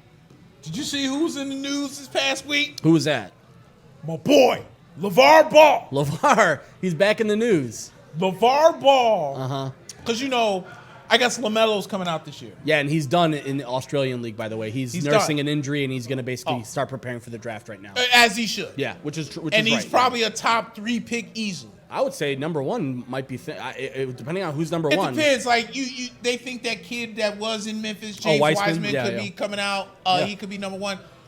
Look at how Ayton's working though. LeVar Ball said, and I quote, "Yeah, if the New York Knicks were to draft Melo, sign Lonzo, and sign LiAngelo, the Knicks would win an NBA championship in 2 years." Do you know what I said as soon as I saw that? Did you see what I said on sign him? Sign LaMelo. Preach, LeVar. Sign him up. Sign LaMelo. Bringing the Ball brothers to New York can't be worse than the BS crap that's happening in Madison Square Garden right now. Yeah. If you're telling me as a Knicks fan that you continuously want to keep seeing Dennis Smith Jr.'s speaking of top 4 most garbage players in the NBA. Yeah. Marquise Chris, Matthew Dellavedova, Cristiano Felicio, Dennis Smith Jr. That man is the drizzling doo-doo. Horrible. Absolute runny crap. Jesus, Joseph. Remember when LeBron was saying, why didn't the Knicks select him instead of Frank Ntilikina? That's why he didn't select him, because Dennis Smith Jr. can kiss my ass too. And if I'm Frank Ntilikina, let me tell you how bad Frank Ntilikina was in that game against LA the other night. Yep. He was so bad that Mike Miller, our head coach, had to bring in Dennis Smith Jr. to give Elfrid Payton a... Exactly. If I got bitched by a guy that I know sucks balls, I'd hang him up. I either hang him up or just go back to the French league. Yeah, right. Exactly, Seriously. Seriously, I'm being dead ass serious. So let me make sure you could be an MVP in the French league right now. So let me make sure I got this straight. If the New York Knicks get blessed with the number 2 pick this year, and let's say it's Golden State, they take James Wiseman. Okay, good pick. Because LaMelo, to me, in Golden State wouldn't make sense if Steph's still there and you can't trade D'Angelo. By the way, they're saying they want to trade D'Angelo for Cat, and I don't know if they can make that happen. It's going to be too much logistics to make that happen. Exactly. Yeah. Now, with this being said, if you're going to tell me that I can draft LaMelo Ball, I can sign Lonzo in our future point guard Lonzo, yeah. And then I have to take LiAngelo. Fuck it. We got 15 spots. As a side piece, yeah, as kind of like, okay, whatever, as the trio. Let him play in Rochester. I swear to God, he could play with the Westchester Knicks. Westchester, yeah, sorry. I'll let him sit down there for a year to get his game up. And on my mama, there would be nothing that would make me smile from ear to my other ear than the Knicks win a championship and watch LeVar Ball absolutely shit on everybody and their mama that has been doubting him since day one. The only thing that would be better is facing the Lakers in the finals and beating LeBron and the Lakers with Lonzo, LaMelo, and it would be the greatest story in sports ever told. Yeah. F the United States team that beat Russia. F the UConn team that beat the almighty Duke. What's another one? F the shot that was heard all around the world. Yeah, or Leicester City in the Premier League. Those stories would mean nothing to the Ball boys coming to Gotham and leading the New York Knicks to their first championship since 1973. You want to talk about a legacy? They would be gods in New York. Yeah. LeVar Ball would be Zeus. Yeah, Who's Hercules in this Lonzo, scenario? he's the oldest, so he would be Hercules. What's the one? I'm not up on my Greek mythology. Okay. What's the one movie where? Oh God, it's gonna drive me nuts. Where like Zeus killed the one son because he told him not to go interfere with oh my God, I can't think of the movie. And then like the lady said, she made like this classic line when she said, they say that when a son dies before when a father dies before his son, it's life. But when a son dies before his father, it means it's a war. So which one are we in? I can't think of the movie. It's gonna hit me, but them Greek sons was in there too. Like I keep wanting to say Kratos, but I know that's a damn video game. Ares, the god of war. I'm gonna give that to LiAngelo. Okay, let's just give LaMelo one of the easy ones. You know, by the way, he's like a scout player for the Hornets, I think, or something like that. LiAngelo is. So you know, LiAngelo should not be scouting for anybody. Get your ass in the gym that's get ready for the Knicks to make this damn fall. Hey, first off, if I was Jim Dolan, if I was the owner of the Knicks, this wouldn't even be up for debate. I swear on everything I own. I would be, well, first of all, Steve Mills and Scott Perry wouldn't be GM and president of my team in the first place.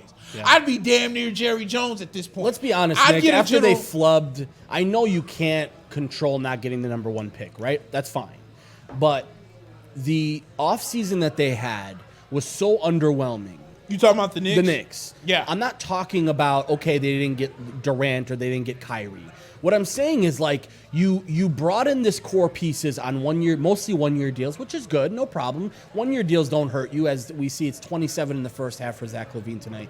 But yeah, it doesn't hurt you to bring in on 1 year deals, but you got to win some ball games. You got to look good, right? And the problem is the Knicks look so bad. Like, I think the only one that I think probably might have a chance to last longer than this year is Elfrid Payton. Yeah, I really like what he does. Like, he's a very good distributor, good ball handler, solid defense. I know he blocked LeBron the other night or something like that. Yep. So, you know. Oh, that's right, he did. Yeah, so, you know, he might be the only one that you'll probably bring back. But like Taj Gibson, maybe start looking at what you can get for Taj Gibson right now. But you got some of these guys don't want to leave, like Marcus Morris, who's shooting like 40%, wants to stay. Wants to stay, yeah. And I don't blame him because, let's be honest, remember, Marcus Morris was going to sign with the Spurs. Right. And then he backed out because he really likes New York. He wants to stay in New York. And he wanted to be, and his family's in Philly, which is like 2 hours away and from he New wants, York. and I think what he was saying was, I want to be here when these guys are good. Like, and that's what teams like the Bulls and the Knicks have to focus on. I'm not selling you on this team. I'm selling you on this team getting better and us getting so good that Trust next the process. year, exactly. And that's why it's so disappointing to be a Bulls fan right now, because you basically, you know, with Lauri Markkanen, he's been very disappointing. He hasn't really taken the steps needed to be a superstar type player. Zach LaVine is a very, very good player. Is he ever going to be a number one? I don't know. Like, can he be a very good number two? I think so. Can he be a number one? I'm not convinced quite yet. Right. So, you know, Otto Porter hasn't played all year. Wendell Carter has had problems staying on the floor. We talked about Daniel Gafford and Lowry being hurt.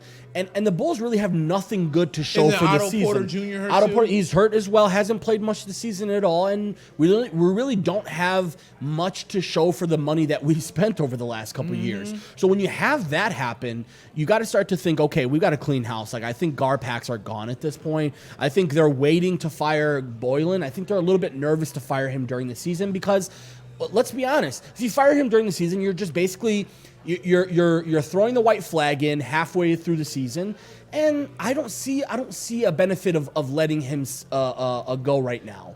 Fine, if you want to let him see out the season, that's fine. I'd like to see how this team does in the second half, but right now I'm very disappointed in the Bulls, and I have a hard time seeing. Remember, both of our teams wanted to be the Brooklyn Nets this year. We wanted to be like, okay, let's sneak into the playoffs and see how we can do in the first round, and maybe a team will see us and be, or a player will see us and be like, I want to go there.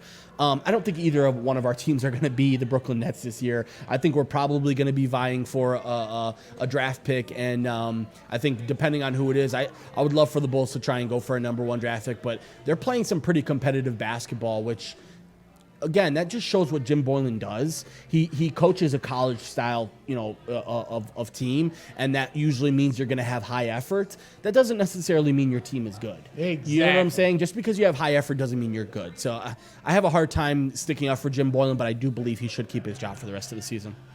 I agree with you on that one. But yeah, dude, I'm all about 3 balls, 1 championship. Mm-hmm. It sounded kind of real. LeVar start moving the family to New York.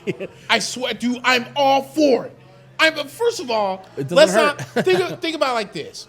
LaMelo and Lonzo Ball, in a very weird way, remind me almost of what Eddie Curry was to Tyson Chandler. Sure. Lonzo Ball's the better defender, like Tyson was. LaMelo Ball, I think, is the better scorer, like Eddie was, per se. Sure. Comparing of the two, okay? They're just going to be much better. And Lonzo's freaking defense is what we need. Right. Plus a guy that will drop dimes, crisp passes to LiAngelo, who's going to start working on his three-point shot. He better start working right now. I'm telling you, dude, I will tweet LeVar Ball. And I'm starting to try and get my Twitter game back strong. Let's do that. And I will legit tweet LeVar Ball, and I will tweet the New York Knicks, and I will be the #1 advocate for all 3 Ball brothers to come to New York. And LeVar, talk to LiAngelo. Like, there's no reason why LiAngelo shouldn't be in the G League right now. And there's no reason why he should be scouting anybody for the freaking Charlotte Hornets. That's just crazy. Get your ass in the gym and play for a G League team. There's got to Yes. be a G League. Like, I'm sure the Windy City Bulls could take him. Like, come on, man. That's crazy. Right. Give me a reason. Give me a big reason to talk mad smack about how you're tearing up the G League and the Knicks signed you. I swear to God, if I was Jim Dolan, I'd have jumped on this in a heartbeat. Yeah. I'd be on the phone with LeVar. That's another thing that the move's going to sell. It's going to sell. And the only Ball that I want to talk to right now is LiAngelo. Yeah. Because I don't want to get in trouble talking to Lonzo. That's got me tampering. getting, that's tampering. Uh-huh. And you can't talk about LaMelo either because that's tampering even further. Yeah. So I can't talk to. So I just want a meeting with LiAngelo and LeVar, and I'll be like, look, LeVar, I have the utmost respect for you. Everybody else hates on you, but I see your vision. LiAngelo, get your ass in this gym so I have a reason to sign you. Get out of Charlotte. So yeah, exactly. Get your ass out of Charlotte. And while we're on the subject, because obviously Lonzo is on the New Orleans Pelicans and he's had a pretty good season this year, or at least the last couple of weeks have gone really well. But Zion made his debut on Wednesday. Minutes restriction. I think they're only playing him in 5-minute windows, meaning they're never leaving him out there for more than 5 minutes. So far, so good. Yep. I think, remember that first game, he did pretty much nothing until the fourth quarter, and then he had 17 points in a row, 4 for 4 from the three-point line. Still looks very athletic. He can jump out the gym. He did it, I think it was last night. He blocked a shot, and it went into the fourth row, basically.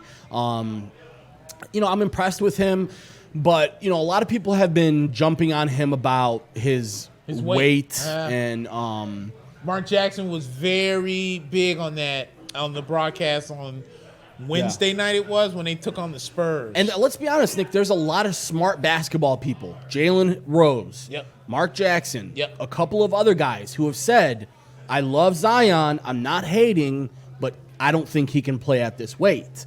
And, Mark Jackson had a very interesting take on it because he said, I think he said something along the lines of, like, I think he'll be good like this for now and maybe in the next 2 or 3 years. But as far as the longevity of his career and having this long 10-plus year career, he's going to have to sort of slim down just a little. But the problem is right now, Nick, they're playing him as a 5. They're playing him as a small 5 right now. What Elvin Gentry wants to do with him is almost put him in situations where he can out-jump and out-athletic, for lack of a better term, the opposing center. Right. And he's going to need some size doing that. But eventually, dude, let's leave him as the 4, oh, wait a minute. Word? Billy Blanks from Tybo's going to be here in Chicago during All-Star Weekend? Celebrity sweat, baby. Oh, look at her. I Shorty's might getting it in entertain the front this. words. I might Prizes, entertain giveaways. doing a little Tybo. Use code Chicago 15. Oh, I'm not paying for it. Eventbrite. No, I'm not paying for it. No. We just gave him a free promotion. No, I just gave this man a free promo, and we're not going. You just jipped me out of a free promo, and now I gotta pay MFing, like, I bet you it's like $100. We were about to do Tybo like it was 1999. Swear to God, I'd have been in there with Snapchat ready to roll. Sitting there on my Facebook Live ready to roll, doing some Tybo with Billy Blanks. Kick it like Tybo. Kick it like Tybo. Yeah. Smack that on the floor, smack that till you get something. I think there should be some singing tonight at Rep. By the way, guys, as you could tell, we are live at Rep's Place in Rolling Meadows, 3200 Kirchhoff Road in Rolling Meadows. That's right? 3200 Kirchhoff Road? Yeah. 3200 Kirchhoff Road in Rolling Meadows. Come check us out, guys. We're going to be here, obviously, for a couple more hours. But if you aren't able to come tonight, come another day. They got great food, good drinks, and good service. So Rep's Place, we appreciate them hosting us once a month from now on. Freaking Marquise Chris. Every time I see his face on TV, I just want to punch a hole like right through the wall. Makes me realize that God, if a POS. If I had just paid attention a little bit more in high school, maybe did a little bit better grades wise, maybe I could have been, an NBA player. Because Marquise Chris, dude. he gives me hope. No I was never kidding. that good, but I hope he does give you hope because he's freaking garbage. If I maybe grew like another 3 or 4 inches and lost another 30 you or 40 ever come pounds. home and your dog has like the diarrhea and it's just like squirty doo doo all over the place? That's Marquise Chris basketball game. It's freaking terrible. Not even solid, not even easily picked up. It's like just all over the place. Dude, yeah, because dog owner. Drizzling doo-doo, you said. Yeah, no. Drizzling doo-doo. God dang right. Waterfalls.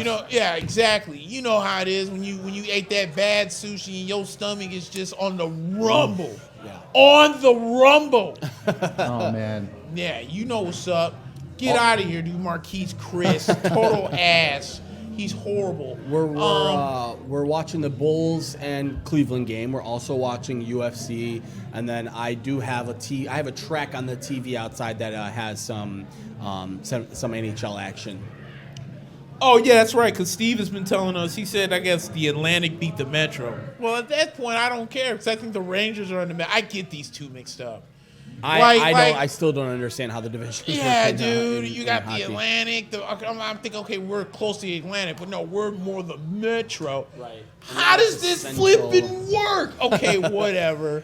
Whatever. So essentially, it's 4 teams. Is that what I'm gathering? I really wish the Chicago Blackhawks could move over to the Eastern Conference so they can come. I've never understood why we were in the West. I think it's probably because they were original 6 team and maybe they want to keep it like in the original. Well, if that was the case, Detroit never would have made its way over to the East. True, they did, and they just recently did that. Remember, and a lot of people were mad about that because that was the only rivalry left for the Blackhawks. It just didn't make sense, and Detroit's like a solid 2-hour drive east. And those games were fun, dude. That rivalry was fun. To St. Louis, yeah, right. Yeah, that rivalry was fun. So,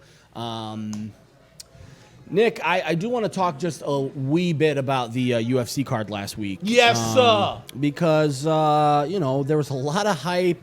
A lot made about this Conor coming back, and we knew that it was sort of an underwhelming matchup against Cowboy Cerrone, but I think both of us were willing to give the credit to Cowboy and say, yes, okay, he's a veteran in the game, and I was very much giving Conor a chance because I really thought Cowboy a chance. For the first time, I really thought that Cowboy was going to learn his lesson and he was going to come out strong, right? I kept talking about that during my prediction that I think he has more tools to beat Conor with, and I think as long as he comes out strong, we'll be fine. And what happens during the fight, Nick? The bell rings. Conor runs across the octagon and tries to land a left hand within the first 3 seconds, and Cowboy ducks under it and gets hit with sort of a knee/thigh shot that was kind of right on the bridge of his nose, and then basically from there they clinched. and Conor hit him with these unorthodox shoulder shots, and they were right on his nose, and a few of those shots broke his nose. And okay, after the fight, we found out that Cowboy had an orbital bone fracture. Those things are no joke. I mean, trust me, orbital bones. I'm never, ever going to question the heart of Cowboy Cerrone. Right. Like, let's say Stephen A. Smith did, which he got in a lot of trouble with, which we'll talk about soon. But essentially, it was 19-0 strikes towards Conor. Conor hits him with those shoulder shots. Next thing you know, you can see that Cowboy's clearly hurt. He backs up, and he tries to throw a high kick to Conor, and Conor, it looks like he was game planning for that. He was game planning, waiting for that high kick to come. He blocks the high kick, throws a high kick of his own, and it basically knocks out Cowboy. Not clean, because Conor had to basically throw some hammer fists in. I thought the fight went 10 seconds too long, to be quite honest. I'm with you on that. I think it probably could have went like, Herb Dean. Remember, he reffed that Ben Askren Robbie Lawler fight, where Robbie Lawler looked like he was out, and then Herb Dean stopped the fight, and then after that, basically, Robbie Lawler snapped out of it. So I think in the mind of Herb Dean, he was thinking, I'm going to give Cowboy a chance because it's a main event, against Conor McGregor, and he let that fight go about 15 seconds too long, and Conor won the fight. And after the fight, everyone's on Conor's dick and just ready to basically crown the guy as the king of MMA again. And again, I'm not a huge fan of Dana White. I know you're not a huge fan of Dana White, but I thought what he did after the fight was great. I think what he did was basically say, okay, let's stop with all of this all-star nonsense about, I want to fight this guy because he's got a lot of, Facebook followers, and I want to fight this guy because his Instagram followers and his Twitter followers. I think what he basically said is, like, it's time to go back to this format where the number one contender fights the champion, and back to this format of non-super fights, right? So he said, let's make Masvidal Usman happen, and let's try and get either a trilogy fight for Nate and Conor, or let's wait until Khabib and Ferguson is done. The problem with that is Conor wants to come back soon.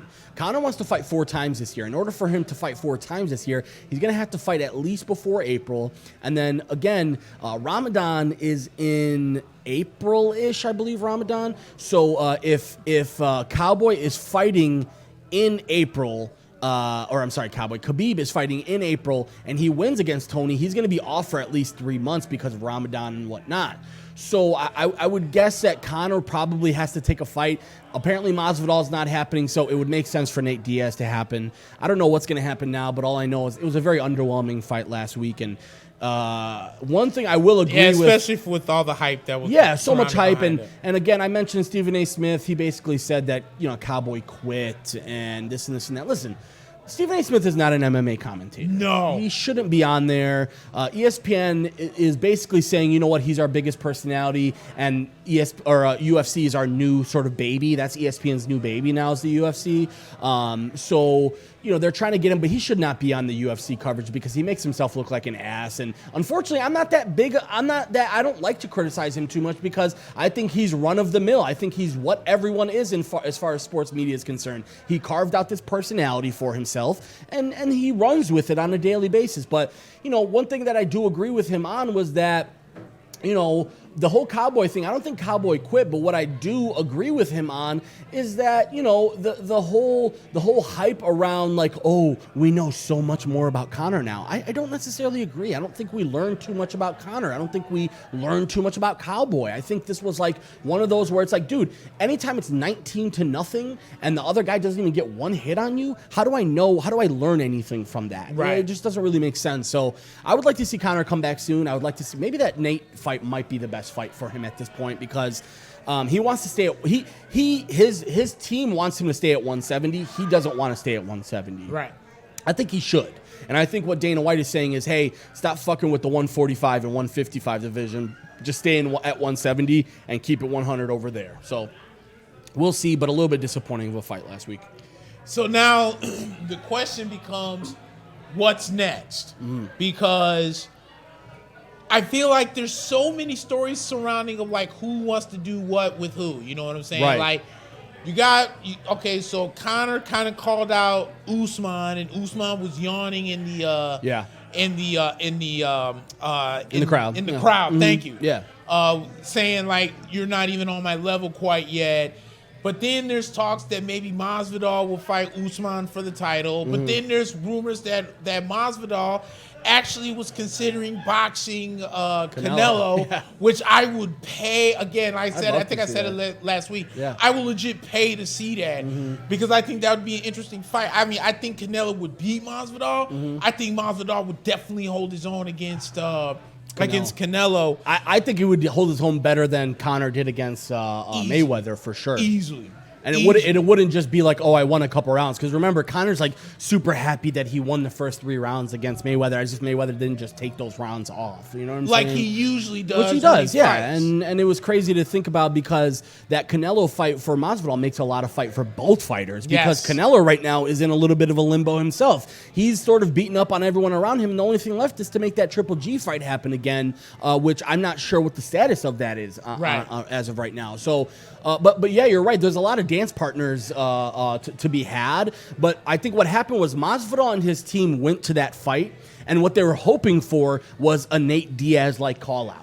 They were hoping that Conor would come out and say, I want Masvidal in the. You know, they wanted him to call his shot with Masvidal. And what happened was when Joe Rogan asked him, he said, any of these fools can get it, right? So he was kind of just like making it seem like, I'll do Usman, I'll do Masvidal, I'll do this guy. And Masvidal's team didn't like that. They were hoping that Conor would say, I want Masvidal. And he never said that. So now him and his team have moved on to try and make the Usman fight happen, which I agree because at the end of the day, Masvidal, I know he doesn't care much about the belt, but he is the number 1 contender. And Usman right now is not going to be able to fight Covington. And I don't quite see an opponent for him. Like Woodley's not ready for that rematch quite yet. I think Woodley has to fight somebody. I think he has a fight on the docket already. I'll look it up first if I can. But yeah, Woodley's got to fight somebody else before he gets that rematch. So it'll be interesting to see what Conor does. He said he wanted to get back into the gym right away, and he kept his promise. Apparently, he was back in the gym that Monday and working out and stuff like that, which is good for him. And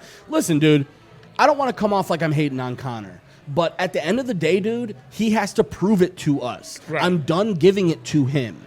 You know, all of these people, all these nut huggers who are ready to say, you know, McGregor all the way without anything greatest of all time, without anything to back it up. It's like, yo, dude, this guy has to prove something to me. And at the end of the day, you know, I'm not sure he proved much to me in that Cowboy fight. I don't think he did either. But, you know, sure enough, as soon as he won, yeah, he's back. Greatest of all time, Conor. Irish flags, clover leaves. He could have won by a 5-round decision, and they would have been like, he's back. You know what I'm saying? Like they would have never looked at it unbiased, anyways. And also, I'm disgusted by the media coverage right now. Everyone's on Conor's nuts. Everyone. Ariel Helwani, Trey Wingo, Mike Golick, Scott Van Pelt even. I mean, the guy, Scott Van Pelt, I will say he does admit that he doesn't know much about MMA, but even he was like, wow, Conor's back. Back from what? Right. He left voluntarily, and he lost voluntarily. Yeah. And everyone wants to give him credit for saying, well, he stopped drinking for this camp. Nobody told him to drink for the Khabib camp. Nobody held a fucking, what is the name of it? Proper 12 to his face. Oh, He's yeah, the one his, drinking whatever, his whiskey. yeah. He was drinking it himself. So listen, I'm always a believer of, I'm not gonna fucking give you a parade for doing what you're supposed to do, my guy. Like, if you think that I'm supposed to pat you on the back for not drinking during a camp, you're in the wrong fucking business, man. Exactly. That's like being at a restaurant and they're like, well, I didn't eat any of the foods off the plate that went out to the customers. Yeah, gee, you're not supposed to, idiot. And there no rats popped up back there. So honestly, it's been a good day for us. And it's like, yeah, but I mean, can I have higher standards? Can we have higher standards for our Please food? Keep setting the bar lower, super low. So and again, now there's Conor's camp is saying maybe we'll make Justin Gaethje happen at 170. Dude, listen, Justin Gaethje's an exciting fighter. I like him. But the problem with him is he's going to play into exactly what Conor wants, which is a phone booth fight. And Justin Gaethje does not have a chin. Let's remember, this guy literally gets hit like 50 times a fight, even if he wins. So, as your boy Sato, there we go, Sato. he's in it, and the Bulls back in as they're up by 2 here with 6.5 left in the third quarter. But I don't know what's happening with Conor right now. What I do know is that the UFC is having a little bit of an identity crisis, Nick, where it used to be the UFC was the pure, you have the best talent in the world and the best guys are fighting to be champion. And now it's turned into, how can I get paid? Yep. And how can I make my money? Because you know what, part of the reason why Masvidal doesn't want to be champion is because he's like, dude, I've been fighting for fucking 15 years and I haven't made any money. So I don't care if I have to fight Conor or Canelo. I want to get paid, So like I said, I think Masvidal and his camp. But at the end of the day, if he wants to make any money, what's his name might be it. Canelo, dude. Yeah. I mean, come on, man. Him and DAZN is giving out money to anybody right now. Just imagine what they would give to Masvidal for that fight. You gonna tell me out of a $50 million purse, you're not gonna go 30-20 split on or 60-40 split, him 30, you 20. I mean, right. He is the boxer, you're not. But I'm pretty sure that's a better payday than what you've been getting from the UFC. And you're going to get a lot of people crossing over from the UFC. Yep.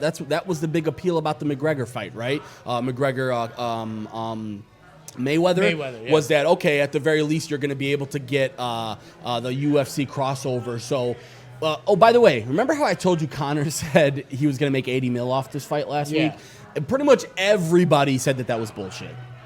Masvidal and his team. Masvidal, in fact, he said, I hope he made 80 million. Because if he did, then I'm about to get fucking paid. Yeah. So we'll see what that turns into. As Zach LaVine's going for 50 in this game, I'm telling you right now, he's got 30. Should have passed it out to Sato sitting right there for the three. He said, fuck all the open people. I'm going to go and get my points right now as the Bulls are up 77-71 on a big run here in the third quarter as Cleveland knocks down a three. Is that Colin Sexton hitting that? I think that was Darius Garland, if I'm not mistaken.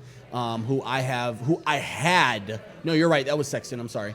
No, I was right. I'm sorry. It was Garland. Number 10. Garland? Number 10, yeah. So, I had Garland on my fantasy team. I had to drop him. Look at that dropping dimes to Luke Cornett. Cornett, a.k.a. Robert Horry. Oh, my God, that haircut. We gotta fix that. Sato, I feel like he's trying to go for a triple DZ right now. And you know what? Let me say something about Sato. That was a very nice pickup by the Bulls. He's a very solid player. I think he's a guy who probably, I wouldn't be surprised if a team like the Clippers, by the way, the Clippers are saying they're interested in Chris Dunn, talking about they're interested in Thaddeus Young. Yep. I would love for that to happen as another dime by Sato to Luke Cornett. Cool hand Luke.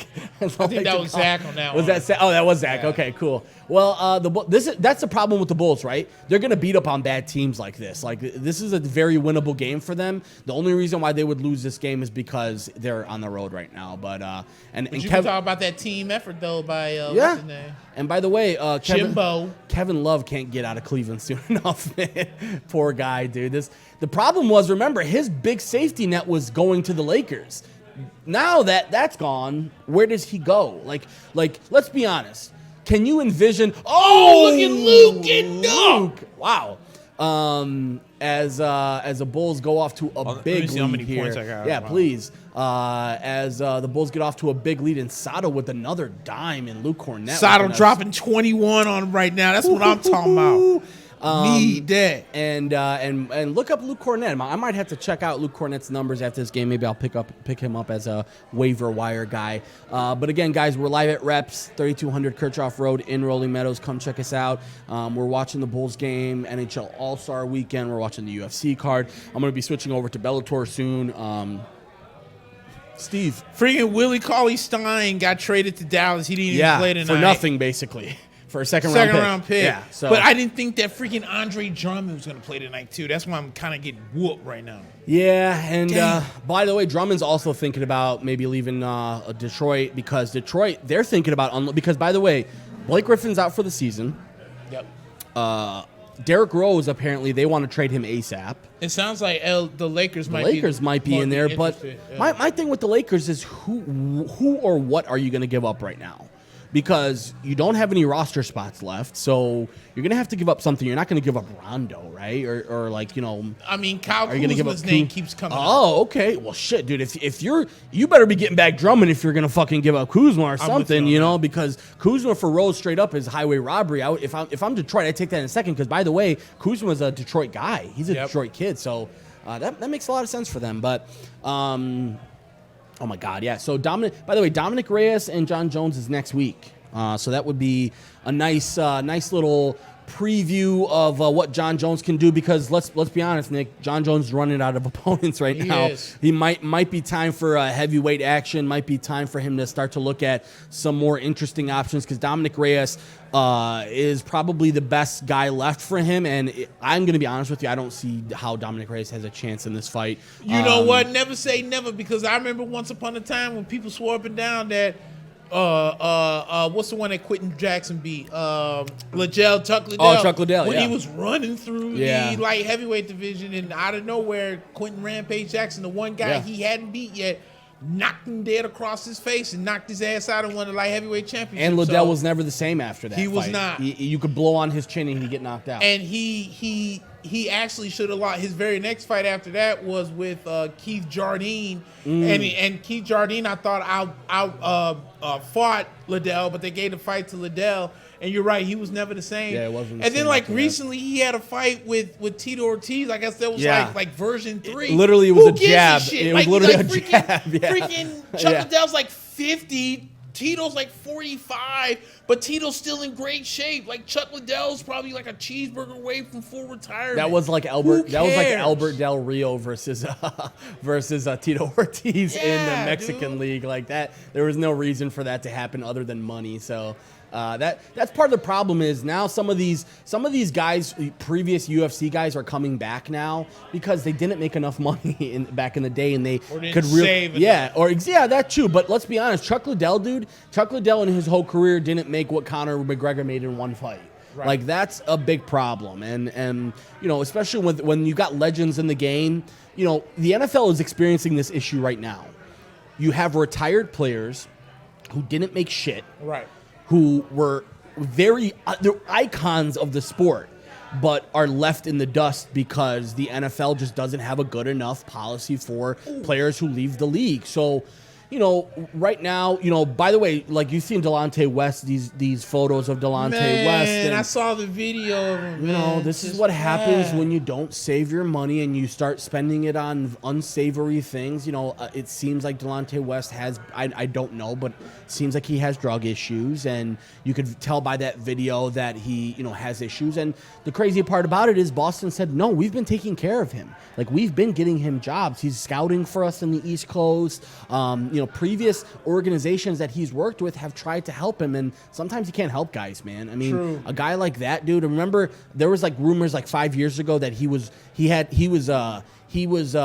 running out of his NBA money, and somebody saw him on a crotch rocket with a samurai sword or something like that, and they were like, this dude is getting crazy because now he just like riding around a crotch rocket with a samurai sword in his back or something. So it's sad to see because, again, these guys give up a lot of their lives for these leagues, and they don't have much to show for it at the end of the day. Exactly. I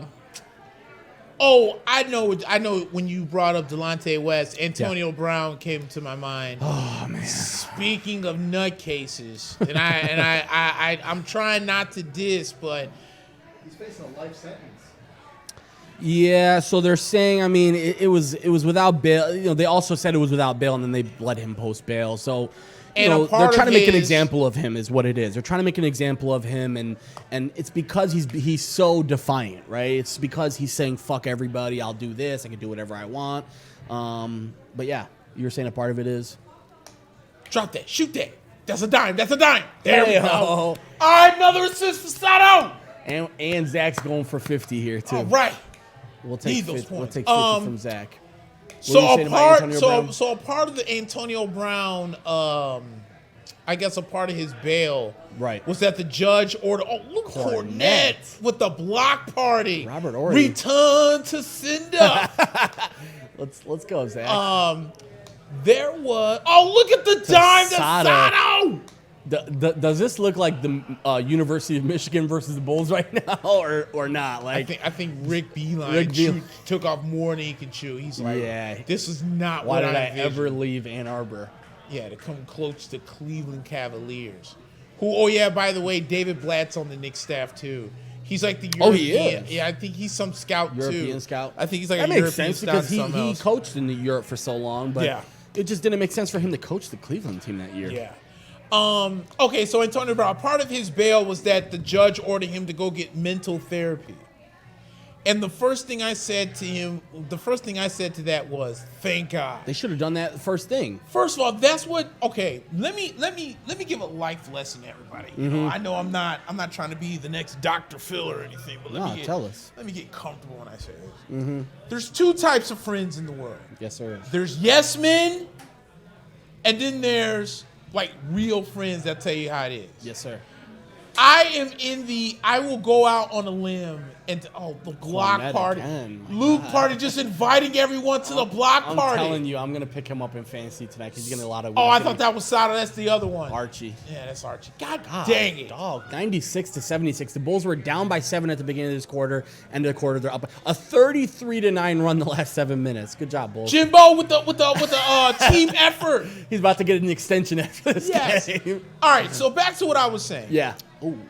I am convinced that what's his name is surrounded by yes men, Antonio Brown. Yeah, he is. Absolutely. You're gonna sit here and tell me that you can't tell that there's something wrong with your friend. You didn't have the balls to go over to him and tell him like, hey, by the way, like, bro, we can't keep doing this. Like, something's not right. He's cutting everyone out of his life, though, that isn't a yes man. That's the problem. Is, you know, when his wife or previous wife now, or his baby's mom, tries to get him to walk off the ledge, she gets in trouble. He kicks her out, and now she's in big legal trouble, and he's going back and forth. And now he has this, you know, fine-ass, you know, Latina girlfriend that is telling him everything that he wants to hear because he's spending millions. By the way, he's still spending that money that he's been making on music and all this other crazy shit that's never going to do anything for him. And again, the yes men around him are the people who are supporting him putting out these music videos and all this crazy shit that he shouldn't be doing. First of all, this guy should still be in the league. Like, that is the number one travesty of the whole thing, is that he's that good. He should still be in the league. And if he didn't have yes men around him, he would have been a 1,000-yard receiver with Oakland this year. The problem was he had a lot of yes men around him. Oakland didn't do a good job of containing his ego. And man, we should look at Mike Tomlin in a whole different light this year. I agree with you. Like, 100%. God damn, Mike, you're a miracle worker with what you did, because you had Le'Veon and Antonio Brown, and after those guys left, you know, the team was doing just fine. And like, the thing is, everyone keeps wanting to bring up, and I mean, it holds weight, about the hit that Vontaze Burfict put on Antonio Brown. That's when everything started. That's where everything started. Yeah. Okay, well, if that's the case, why did somebody come to Antonio Brown and grab a pair of balls and say, yo, Antonio, bro, you need to go get yourself some help, bro. Right. Like, I mean, like, not just say it, but I'm like, put a boot to ass. Yeah. And get this man out here and get this man some help, because, like, it's like every time you look up, Antonio Brown his name is in something. Right. You're throwing a rock at a delivery driver because he was filming you. Oh, really, bro? Yeah. Like, come on, man. The same guy that got in trouble when he filmed a post game. Instagram Live. Speech from Mike Tomlin. A lot of people say it's sacred, but you was on Instagram Live with that. You know, and I'm with you. He does deserve to be on an NFL team. But Antonio Brown's biggest biggest hurdle is himself. Yeah, that's true. It's himself. Yeah. So I hope that this right here, this him getting the help that he needs, him getting the treatment that he needs will help Antonio Brown, because, like Steve said, man, I mean, this man is facing damn near life in prison. Yeah. And I don't think he really understands what's going on, because he's surrounded by people that are too chicken shit to say anything about it. Because they're all collecting checks off They're all of him. collecting checks. And they're like, shit, I can't tell him no, because, man, yeah. I got a mortgage to pay. Yeah, and I got this Lamborghini payment I got high standards now. And the worst part about it is he's going to blow through his money in the next couple of years, the way that he's spending it right now. Because this guy, let's remember, he's made over $100 million in his career. The problem is he's been spending it more than he can fucking make it right now. Right. And at the end of the day, everybody around him, including this new Instagram girlfriend of his, is exploiting him. She's just reject lady from fucking VH1 on a VH1 show, who thinks she's a good singer but only does it because she has her ass out and her tits out,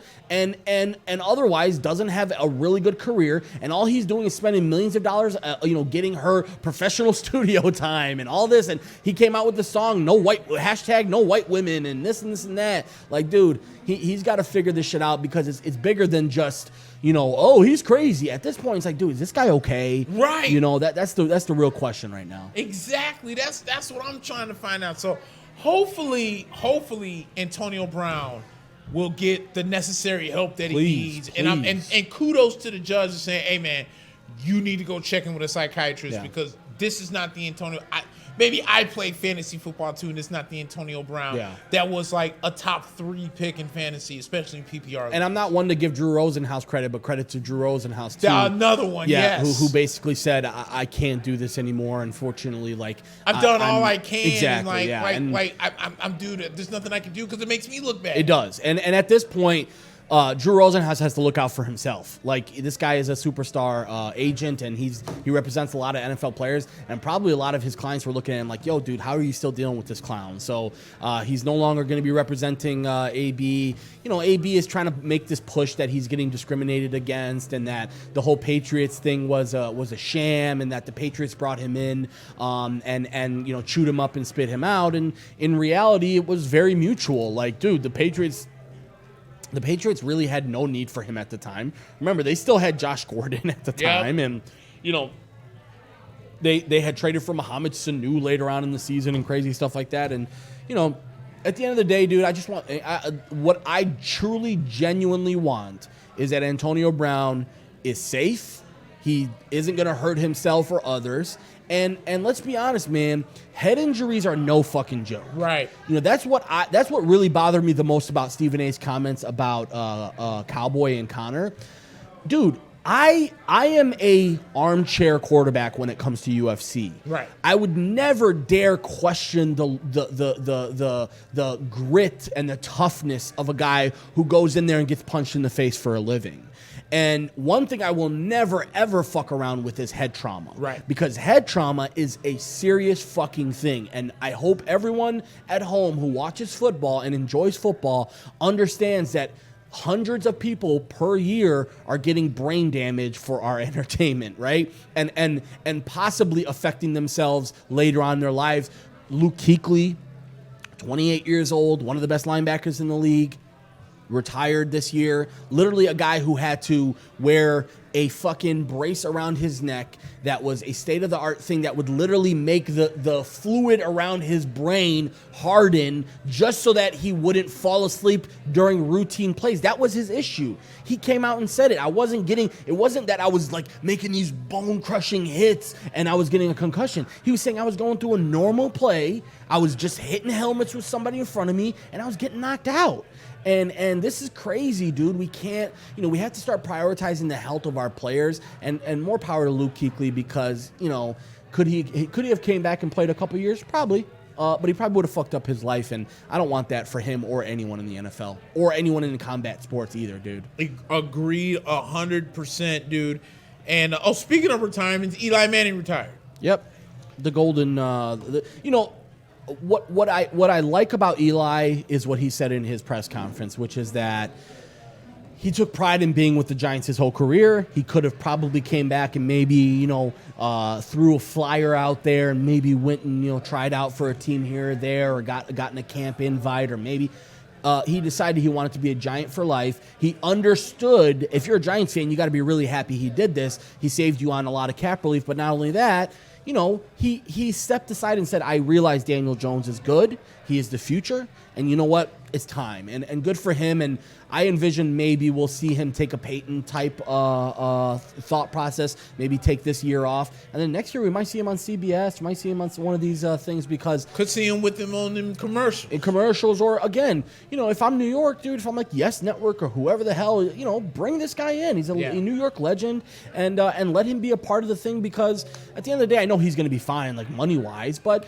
keep guys like this around. He deserves to be around. Eli Manning, say what what you want about what he's done on the field the last couple of years. He hasn't been all that great, but say what you know. This guy is a good guy, a guy that you want in football, and I think he's played everything really well. Remember, he got benched this year, Nick. Right. It's a tough thing for somebody who's won 2 Super Bowls and had a chance to cement his legacy. And I think that was tough for him, but I think he did the right thing. And I liked Tom Brady's goodbye, which is like, you're a legend, but I wish you never won a Super Bowl, because let's remember, dude, Eli's the Thanos of the NFL, because if he didn't win those, we could be looking at Tom Brady as like the undisputed, and right now it's just undisputed, right? But credit to Eli Manning. It's a great career for him, man. And Denzel Valentine's finally playing, and now he's happy, and teams want to trade for him now because he didn't get much playing time. And how do you get a technical foul because you're upset that somebody fouled you? By the way, Rafael Dos Anjos versus Michael Chiesa is going on right now, so I'm going to be moving the iPad over here, Steve. I hope that's okay for the camera setup, my man. So I think that's everything football. I mean, we'll give our Super Bowl picks next week. Yeah, I was going to say it might be a little bit too early for that, but I think... because I'm not going to front. I have no idea who I'm going to pick. Yeah, I'll be honest with you. I'm leaning towards the 49ers right now. Rachel, do you have an idea for who's going to win the Super Bowl? 49ers. Yeah, okay. Confident, baby. Did not see that coming. Confident. I did not see that coming. I was expecting I don't watch football response. No, she's on top of it. Okay. She's Rolling Meadows, home of Jimmy Garoppolo. I love it. See, you thought you were gonna try and catch her slipping, but that wasn't gonna work. Yeah, there you go. Okay. I love it. And by the way, what she was saying in the background is Jimmy Garoppolo, former Rolling Meadows high school quarterback, and a guy who, by the way, was a Bears fan, and he actually is a legit White Sox fan. Jimmy Garoppolo is. He loves the White Sox. So hopefully we can get a ring for Jimmy Garoppolo this year. Look at that, Felicio got a rebound. AKA the next third, coming. The third worst. He's the third worst of my players in the NBA. Dude, I'm gonna put up this list. I'm gonna put up this list of my top 5 worst NBA players that I could beat on a game of 1-on-1. And look, I'm 6 feet, 300, but I'll cross the absolute shit out of some of these guys. Hey, can I just make an appeal to you? Next time you look at Cristiano Felicio, look at his head and look at his face. He looks like a 6'11" baby. He's got the head of a baby. Got a rebound ripped away from Larry Nance. He's got the head of a baby and the body of a 6'11", 290-pounder. It's crazy. Like he's got a little Shrek look to him, but yeah, he's doing well. He put up a double on my guy Cat, who dude. Like you said, can't wait to get out of Minnesota. He can't wait. And here's the funny thing about Minnesota. Here's the funny thing. It's like, okay, how bad? I mean, I don't know. I could bring up Jimmy Butler and everything, but think about it. You traded. Okay, so Thibodeau really wanted Jimmy Butler because he understood his system and all that other nonsense. Yeah. But then it was under Tom Thibodeau that Jimmy Butler wanted to leave there in the first damn place. He just didn't. That goes back to Udonis Haslem's thing. When he's around cats, he's going to growl at them. When he's around dogs, he's one of the guys. And clearly that was a shot at Minnesota, basically saying there's a bunch of pussies there. That's all I can say. At the end of the day, and they may not be lying. I think what killed the Minnesota Timberwolves franchise was the day that, what's his name died? Flip Saunders, yeah. And then because they really haven't been the same since he passed away. And then let's be honest, they hired his son who's like 32 or 33 years old or some shit like that, only because it's Flip Saunders' son. Like, okay, at the end of the day, I get it, Flip Saunders is amazing, but you got like last year, Taj Gibson was older than the fucking coach. Yeah. Like, that doesn't work, man. I'm sorry, but like at the end of the day, there's a reason why there's like, first of all, the NFL for some reason it works. Like you can get away with having a young coach. Like, I like the example of Mike Vrabel this year. Yep. A guy who will go and put on the pads and actually have fucking players come and do the hitting drills with him and stuff like that. But in the NBA, MLB, it just doesn't. MLB, I will say this. over the last 5 or 6 years, there's a resurgence of this with the Aaron Boones and now the David Rosses of, former players. Luis Rojas is with the Mets now. Which, what do you think about that one? Obviously, moving on from Beltran after the scandal. Let's talk about that a little bit because it is Sox Fest this week, and Dallas Keuchel, I heard. Yeah, he went out of his way to apologize for his role in the Houston scandal. I'll be honest with you. Then took a shot at Mike Fiers. He took a shot at Mike Fiers, and not only that, I was disappointed in him. He made excuses. He did. He basically was saying like, we didn't do it every game, and it's like, dude, I really wish what he would have said was, we fucked up. It was a big fuck up. Not just a little one. And you know what? We're moving on from it, and I'm sorry about it, but now we're going to move on from it. And that's fine. But to go out and say, well, Mike Fiers and this and this and that, and talk about how, we have to have, I think he said something along the lines of like, we have to have a code between our players that you can't break. That's all baloney to me, dude. At the end of the day, Mike Fiers, he didn't blow the lid open on this. Everybody knew about something like this, and everybody was scared to say something, and I'm glad it came out because it made sure that now teams aren't going to do it this year. Exactly. So, but the hiring of Luis Rojas doesn't shock me because I thought that with the way, like I said last week, with the way baseball is going nowadays, hiring a Buck Showalter doesn't make sense. It doesn't, yeah. With a lot of young kids, with everyone talking about analytics and all this other computerized nonsense that goes into baseball, you got to find a coach that's going to go with it. Plus, think about it like this: I think there's a lot of Hispanic influence on the New York Mets too, which is one of the reasons why they hired Carlos Beltran. Yeah. That's why when I said last week that I thought the two best candidates were going to be Eduardo Perez or Luis Rojas, that was one of the reasons. And Perez is still hot on the radar for a couple of different teams. Yeah, right now. exactly. And by the way, the Luis Red Rojas Sox need a manager, and so does Houston still. And Luis Rojas is Felipe Alou's son. I didn't know that. Did you know that? Yeah, he's Felipe Alou's son and Moises Alou's brother, right? It would have to be Moises Alou's brother, right? It has to be. Yeah. So, and at the same time, is he like the Emilio Estevez? Yeah, no, because I wanted to look it up, and it said he turned his attention to Felipe Alou, his 80-year-old father, 84-year-old who was not in attendance. Dad was a 3-time All-Star who managed Montreal for 10 seasons and San Francisco for 4, and also talks about how his uncle Matty was a 2-time All-Star. Uncle Jesus Rojas played in the big league for 15 years, and also his brother, 6-time All-Star Moises Alou was not on hand. Yeah, so general manager Brody Van Wagen, or whatever you want to call him. He's got 2 more years left. And let's be honest, expectations are high for the Mets this year, right? Like you can't go into the season saying what you did last year. Like you got to come into the season saying, what are we doing here? Are we going for for the series, or are we going for middling team again?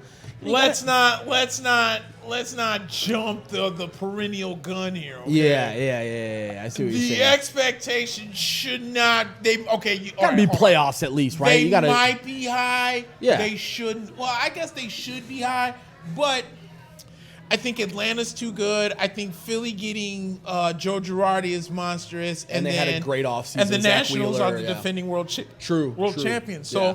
There's 3 hills to climb if you're the New York Mets. Yep. You got to hope that Luis, because, think about it like this. The Mets rotation isn't terrible. No. You have Jacob DeGrom, that's arguably the best, if not top 2 pitchers in baseball. You have Syndergaard, Matz, and Stroman. That's not a bad 4. Then you're coming in with Rick Porcello and Michael Walker to fight out for the 5th spot. Just get a couple bullpen pieces. I know Edwin Diaz didn't have the greatest season last year, but if he can come back and be the Edwin Diaz that everyone knows. And I think they signed Betances too. That's right, they did get Betances. So, at the same time, what I mean by expectations is you can't go into the season the way you went into last season, right? Because last season they went into the season was like, okay, we'll see what we got, right? And then what happened was they had a relatively shitty team make it into the playoff picture. Like, let's be honest, the Mets were very close to being the Nationals last year. They were very close to making it as a wild card, and that bullpen failed them so bad. It did. And let's be honest, teams like the Mets, the Cubs, Who else was it this year? It came down to the bullpen, and the bullpen is what lost it for them. So, the Cubs right now, again, continue to make under-the-radar moves, bringing in organizational depth, not a lot of sexy moves. Clearly, since we last spoke, we talked about Arenado being on the trade block, talked about Chris Bryant being on the trade block. Apparently, both of those rumors have sort of died down. Yeah. Arenado, he said some shit about the Rockies, said something along the lines of it's hard to play when you're unhappy or something like that, taking shots at the Rockies. He comes out a week later and says, I'm sorry, that was uncharacteristic of me, but it's clear to me that he doesn't want to go to St. Louis. I think that was what was the original thing, was that it was almost done. It was almost done, Arenado to St. Louis. For some reason, he doesn't want to go there. So we'll see. I wouldn't want to go to St. Louis either. Especially if I'm in Colorado and I'm sort of this, I can basically hit in Coors Field for fucking 80 plus games a season. And it's not, and you know what? It's not even so much that. Here's the thing. There's about to be a fight on the court right now. Does St. Louis really sing championship? Right. I'm not saying that Colorado doesn't. But what I am saying that if you think that you want to get into a better situation, the St. Louis Cardinals may not be the sexy of that situation. Because, here's a team. I know they made the playoffs last year, and they won the division. It's crazy. They won their division. Ultimately, they ended up losing to... It was the Nationals, wasn't it? Washington? It was the Nationals, yeah. Was it Washington it was in the NLCS? first, yeah, I was going to say. It was a DS. It was a DS, I think. It was a CS. Because didn't Washington beat the Los Angeles Dodgers in the DS? I thought it went Dodgers, Cardinals, and then whoever. Let me look it up first here. All right, cool. It was Washington and Milwaukee in the wild card game. Right. And then you're right. It was St. Louis and Atlanta in the first round. St. Louis won. Right. And then in the CS it was Washington that beat them in the CS. Right. Yep. So here's what I'm saying. I'm thinking that Nolan is not a test to leaving Colorado. Playing 81 games in that stadium, it will make anybody's numbers look beautiful. Yeah. But at the same time, I think he has an idea where he wants to go. It's just, do they make the phone call? Right. And I hate to be a homer on this, but if Colorado went up to Nolan and said, we got a deal on the table to go play for the Yankees, are you down for it? How the hell are you going to say no? Right. But the Yankees, let's be honest, you'd have to give up Andujar or, it would have to be something substantial for the Yankees. And my point, there's a lot of White Sox fans who say, why aren't we in the conversation for Arenado? It makes so much sense. We could just move Moncada back. Sato back with another beautiful.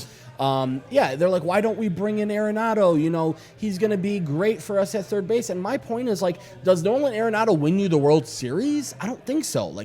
He's a great fit at third base, but I just don't think he's the difference between winning the World Series and not winning the World Series. And teams like the White Sox and teams like the Yankees have to start thinking about what's going to win us the World Series, not necessarily what's going to make us a better team. Because at the end of the day, I feel obviously the White Sox aren't on the level of the Yankees quite yet, but the White Sox right now, they've made it very clear, especially at Sox Fest, that it's time to win. Right. It's time to fucking win. It's time to stop talking about hypothetical victories and moral victories. No, dude, let's start looking at wins and winning on the field and making a pennant run. And these are all the things. And I'm glad Ricky Renteria said it. He came out and said it at Sox Fest. He said, listen, we haven't done shit yet. Right. We got to go out and win. Everybody ready to crown us as central champions, we got to go out and play still. So I was very happy for him to have that mentality, because there's a lot of teams who would have the offseason the White Sox had and go, okay, let's wait till the playoffs now. It's like, dude, you don't know you're gonna make the playoffs right now. So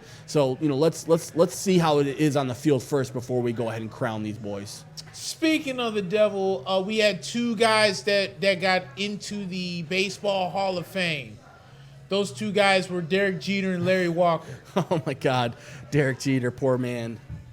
Derek Jeter was one vote away from being the second unanimous player to be voted in the Hall of Fame. Mariano Rivera. Mariano, okay. Another Yankee great. Then I went onto my Facebook and said, what one idiot decided to not vote in Derek Jeter. Did we figure it out who it was? I don't know. Okay. I think there was a picture up, but everyone keeps saying it's fake. I don't know. I don't know the validity of it. Okay. However, I am sick and tired of people coming to me talking about, once again, here's the loser mentality. Well, at least he got in.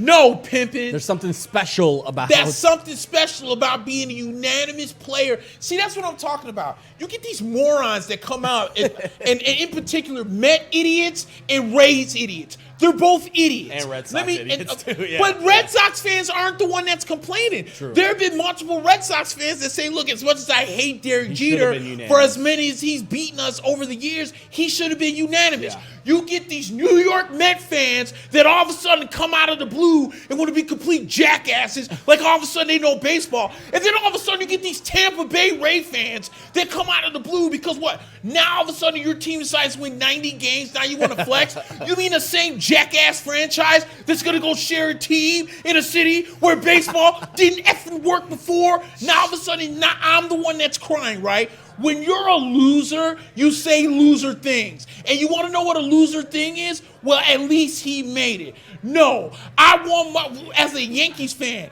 as a guy that expects my team to win championships at will, I expect Derek Jeter to be a unanimous vote. So when I got a guy, some jackass that decided that he didn't want to vote in Derek Jeter for whatever reason, I have every reason to be upset. I'm so sick of these losers always come on my Facebook with your loser mentality quotes. Or at least he made it. Why are you complaining? Shut up. They clearly don't understand the value of coming in unanimously. I'm Like, serious, that's dude. something special. Like, let me tell you what. I don't want to speak for the whole Mets fans for being idiots, but I would say at least 90% of that fan base are morons. And as far as the Tampa Bay Ray fans go, you know, the same team in 2007 that went to the World Series, you know, or 2008 went to the World Series and still couldn't put 12,000 in their stadium to see their damn team No excuse for win that. their first. Absolutely ridiculous. Now all of a sudden, and oh, by the way, while I'm on this rant, because it seems to be baseball that keeps getting me the most emotional. Yeah. Because people say something so stupid it drives me flipping nuts. Yeah. How about what else drove me nuts that happened? Oh, it's gonna drive me crazy. I was on I can't think of it now because I just lost my train of thought. But I'm telling you right now, I'm tired of these Ray server needs to fans. stop coming in I'm here, I think. telling you, I'm tired of them Rays fans always coming at me. I know what it was. It's this one dude. You know what I can't stand in sports? People that like two teams. Yeah, me it's a too, cop dude. out. Oh, my I think it's a joke. I can't Don't stand come that. at me and say, well, my favorite teams are the Cardinals and the White Sox. Okay. So if the Cardinals and White Sox meet up in the World Series, who are you rooting for? Well, I'm just going to sit back and think it's an enjoyable game. You're a loser. I had a buddy who A loser. He tried to tell me, I bet you the Cubs will finish with a better record than the White Sox. I said, okay, I'll take that bet, but who's your favorite team? He said, well, my favorite team's the White Sox, but I also love the Angels and the Mets. I go, yeah, that's like that's like me saying I love my wife too, but shit, Heather and what's her face are nice too, but I love my wife. I love my. It's like, dude, you either love your team or you don't. You know what I'm saying? Like, I'll say this. For football, I've always, for some reason, loved the Bears, but I like the Ravens, like back to their, like, you know, the Ray Lewis and those days. But I never would ever in my life say, yeah, my second favorite team is the Ravens. Like, no, dude, that's not how this works. It's very loserish. No, you can't do that. You can't play the fence on that. No, hell no. And like they come to me like, because I'm always called a homer because, you know, when the Yankees get done wrong, I you know, God forbid, I'll take that as a compliment. I get upset. Oh, I take it as a compliment all the time. Yeah. But this one dude who acts like he's like the end all be all of baseball. You can never see past your team because you love them so much.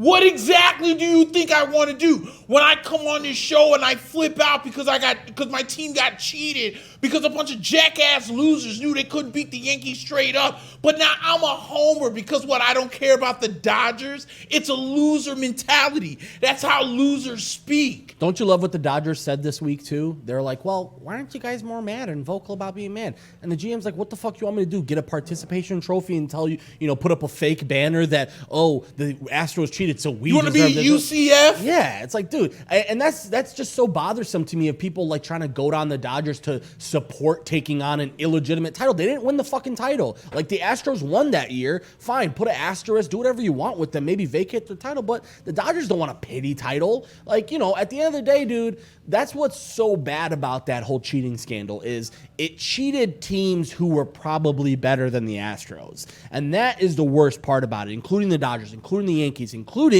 some of the teams that the Astros have to face a lot. Apparently, most of the damage that they've done in this cheating scandal was against division teams, like the Athletics and the Angels and some of these teams. So, dude, I just hope we don't have to talk about something like this anymore, especially because, again, the investigation hasn't finished. There's gonna be a lot of players, a lot of teams that are still in the mix of this thing. As again, we just watched Michael Chiesa win against Rafael Dos. Oh no, that was Dos Anjos.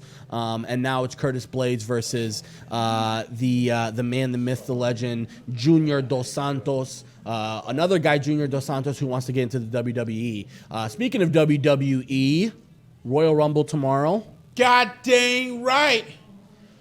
Do we have time to get Mike on for some WWE talk? Mike, do you have time to do that? Yeah, sure. Jump on in, my man, Mike, because Royal Rumble definitely is tomorrow. We need to talk about Royal Rumble, and I need somebody other than myself to talk about it because I just don't know enough to start talking Royal Rumble with this guy. So yeah, this 4.5 hour pay-per-view finishes through tomorrow. Christ, I was going to say, when we were talking about it, I vividly remember my dad getting that fucking cable box that had all the pay-per-view channels on it. We never paid a cent for any of our pay-per-views. And I remember at 7 p.m., I'd go into his room, we'd watch the pay-per-view, and by 9:30, I was in bed. So those are 2 hours, maybe 2.5 hour pay-per-views, maybe till 10 o'clock. There were some days it would go till 10 o'clock, but you're telling me this might go 6? That's WrestleMania is a 6 hour pay-per-view. That's 3 too many. That's 3 too many. 3 way too many. Didn't they talk about making WrestleMania 2 days? Oh God! Next year. Let's just get as much money out of that as we can. Well, instead of have they said when exactly it's supposed to be? After this I year. mean, not when, where? Next year? Because I know this year's in Tampa. Are we going? Ooh, I like that question. Live? I swear to God, I will eke out every ounce of what you call it. If we're serious, if we're serious about it, I will eke out every inch of overtime I can at work to freaking go to WrestleMania. That would be dope. I mean, this wouldn't even be up for debate. Especially in Tampa, dude. Yeah, dude, I can go to the pirate ship. I mean, for a reason other than going to see the Buccaneers that I haven't done yet. That's on my bucket list for this year. Where would they do it? They would do it at Raymond James? Oh, yeah. Oh, okay. Oh, yeah. So all the tickets and stuff. Like, supposedly some picture got leaked out about what the card is for WrestleMania. And I guess the main event was supposed to be Brock versus Tyson Fury for the WWE title. If Brock versus Tyson Fury for the WWE title is at WrestleMania, I'm going to be highly upset. You're not going to even watch it. I'm not watching it. If that's... For what? Because I thought, if you watch plenty of shoot interviews, one of the things that they always say was one of the biggest downfalls in WCW is when they put the title on David Arquette. Right. Yeah, because David Arquette, like a joke. It made it seem like a joke.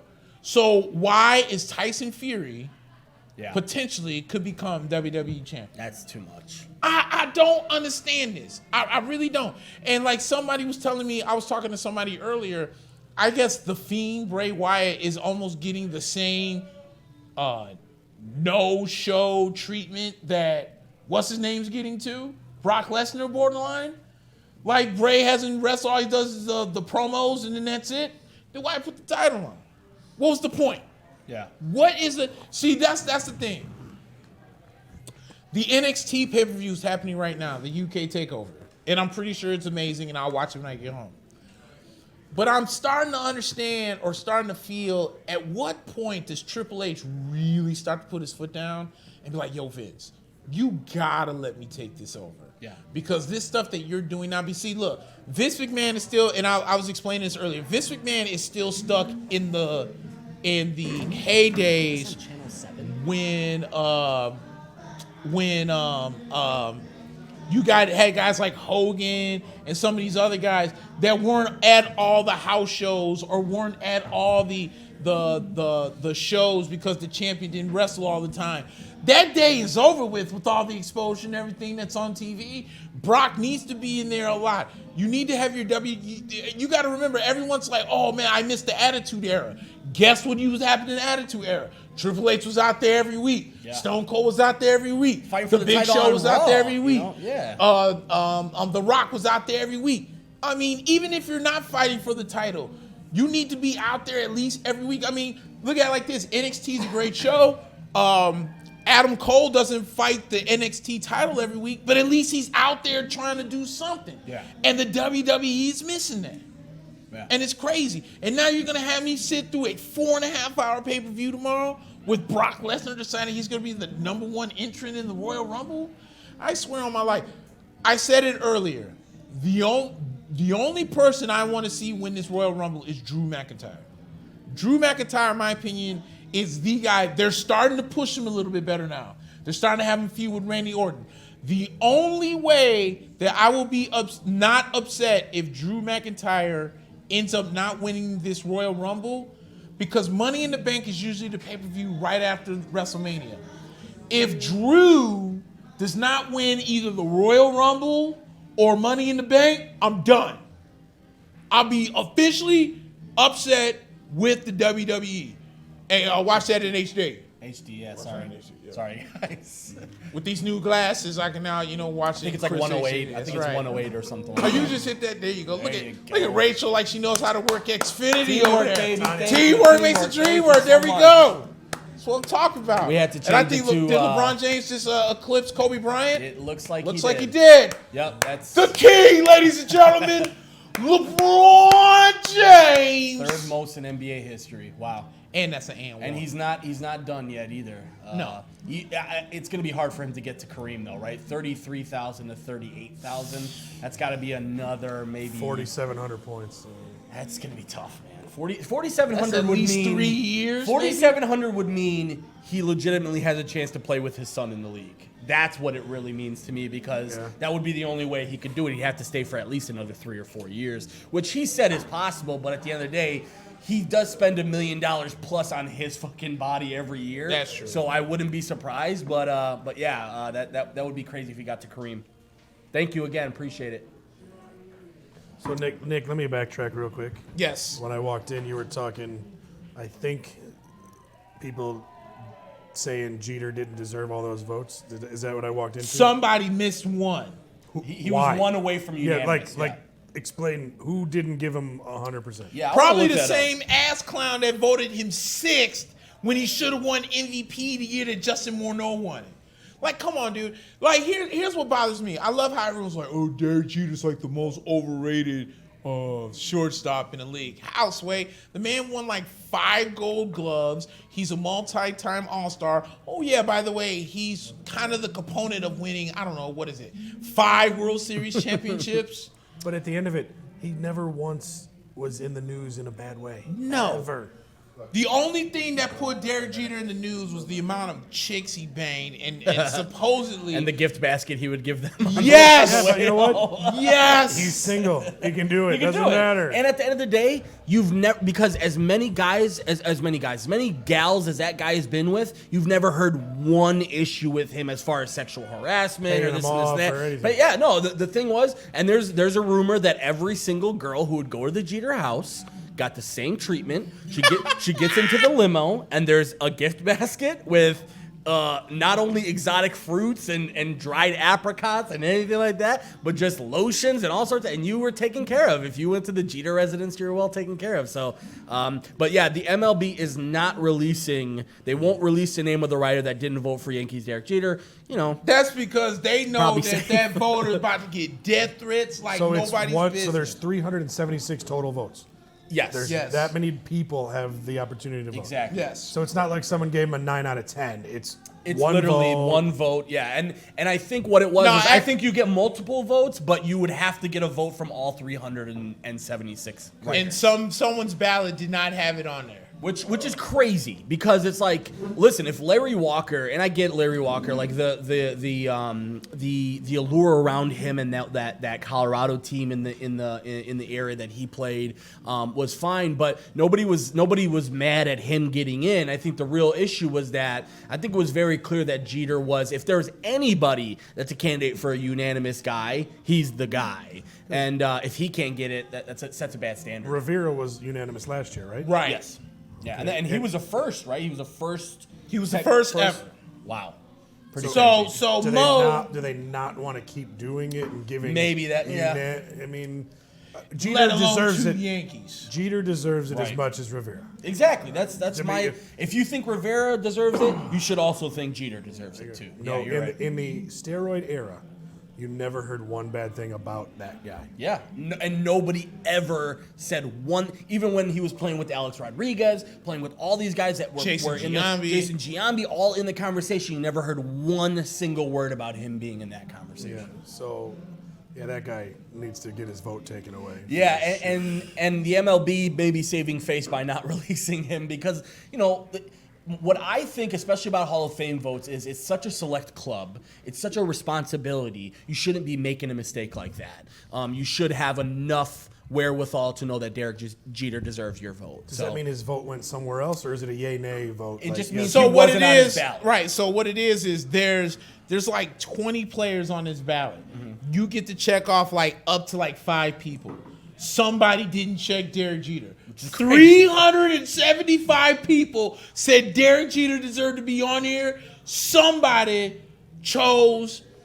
I gotta find this picture because I know it exists. I want to know who he picked over Yeah, him. yeah, yeah. Like, who were his I know 5 Paul. people? I know there was a couple people who dropped off the ballot, including Paul Conner-Cowboy this year. Yeah. He didn't get enough votes to stay on the ballot. There was another guy who didn't get enough votes to stay on the ballot. That's the thing about the MLB Hall of Fame is it's one of the tougher Hall of Fames to get into because there's a lot of baseball purists still on that voting committee. A lot of guys who, again, we talked about it last week on our show, but won't vote in Barry Bonds because of the steroid thing. But you know, technically speaking, Rafael Palmeiro has gotten some, and you know, it's kind of crazy. Well, I thought, talking about that too, Clemens, Bonds, all Right. those guys, from a statistical standpoint, they deserve to be in. Absolutely. So put them in with an asterisk. Put them in one group, 1 year. They all go in. And My point about that is, listen, if you're a baseball fan, you know what happened with Roger Clemens, right? I get that the asterisk is there for future generations more so that they understand that, okay, this guy got caught and we just want to make sure that you understand it. But I think as a baseball guy, you know, do we really need to put an asterisk next to Barry Bonds? I think we know what Barry Bonds, me and him are both of the opinion that you can do as many steroids as you want. If you can't hit a fastball, you can't hit a fastball. it's the hardest thing to do in professional sports. Everyone will tell you that too. Same with Here we McGuire. go. I'm with McGuire, same way. Like, Yeah. So he was hitting balls 500 feet. Sure. Without steroids, he's hitting them 450. 450. They're still going out in every Thank part. you, Mike. Yeah. Thank you, Mike. Yeah, yeah. Thank you. I keep once again a point that I make that everyone thinks I'm crazy, and now somebody else comes the same thing, and now everybody wants to listen. Yeah. It's nonsense. Do all the like stories it's the you same want. thing with Barry Bonds. Barry Bonds was cracking home runs 370 feet, allegedly when he's on steroids. Because all Barry Bonds did does people understand that Barry Bonds only hit one season over 50 home runs, and that's the year crazy to 73. think about, yeah. Think about that.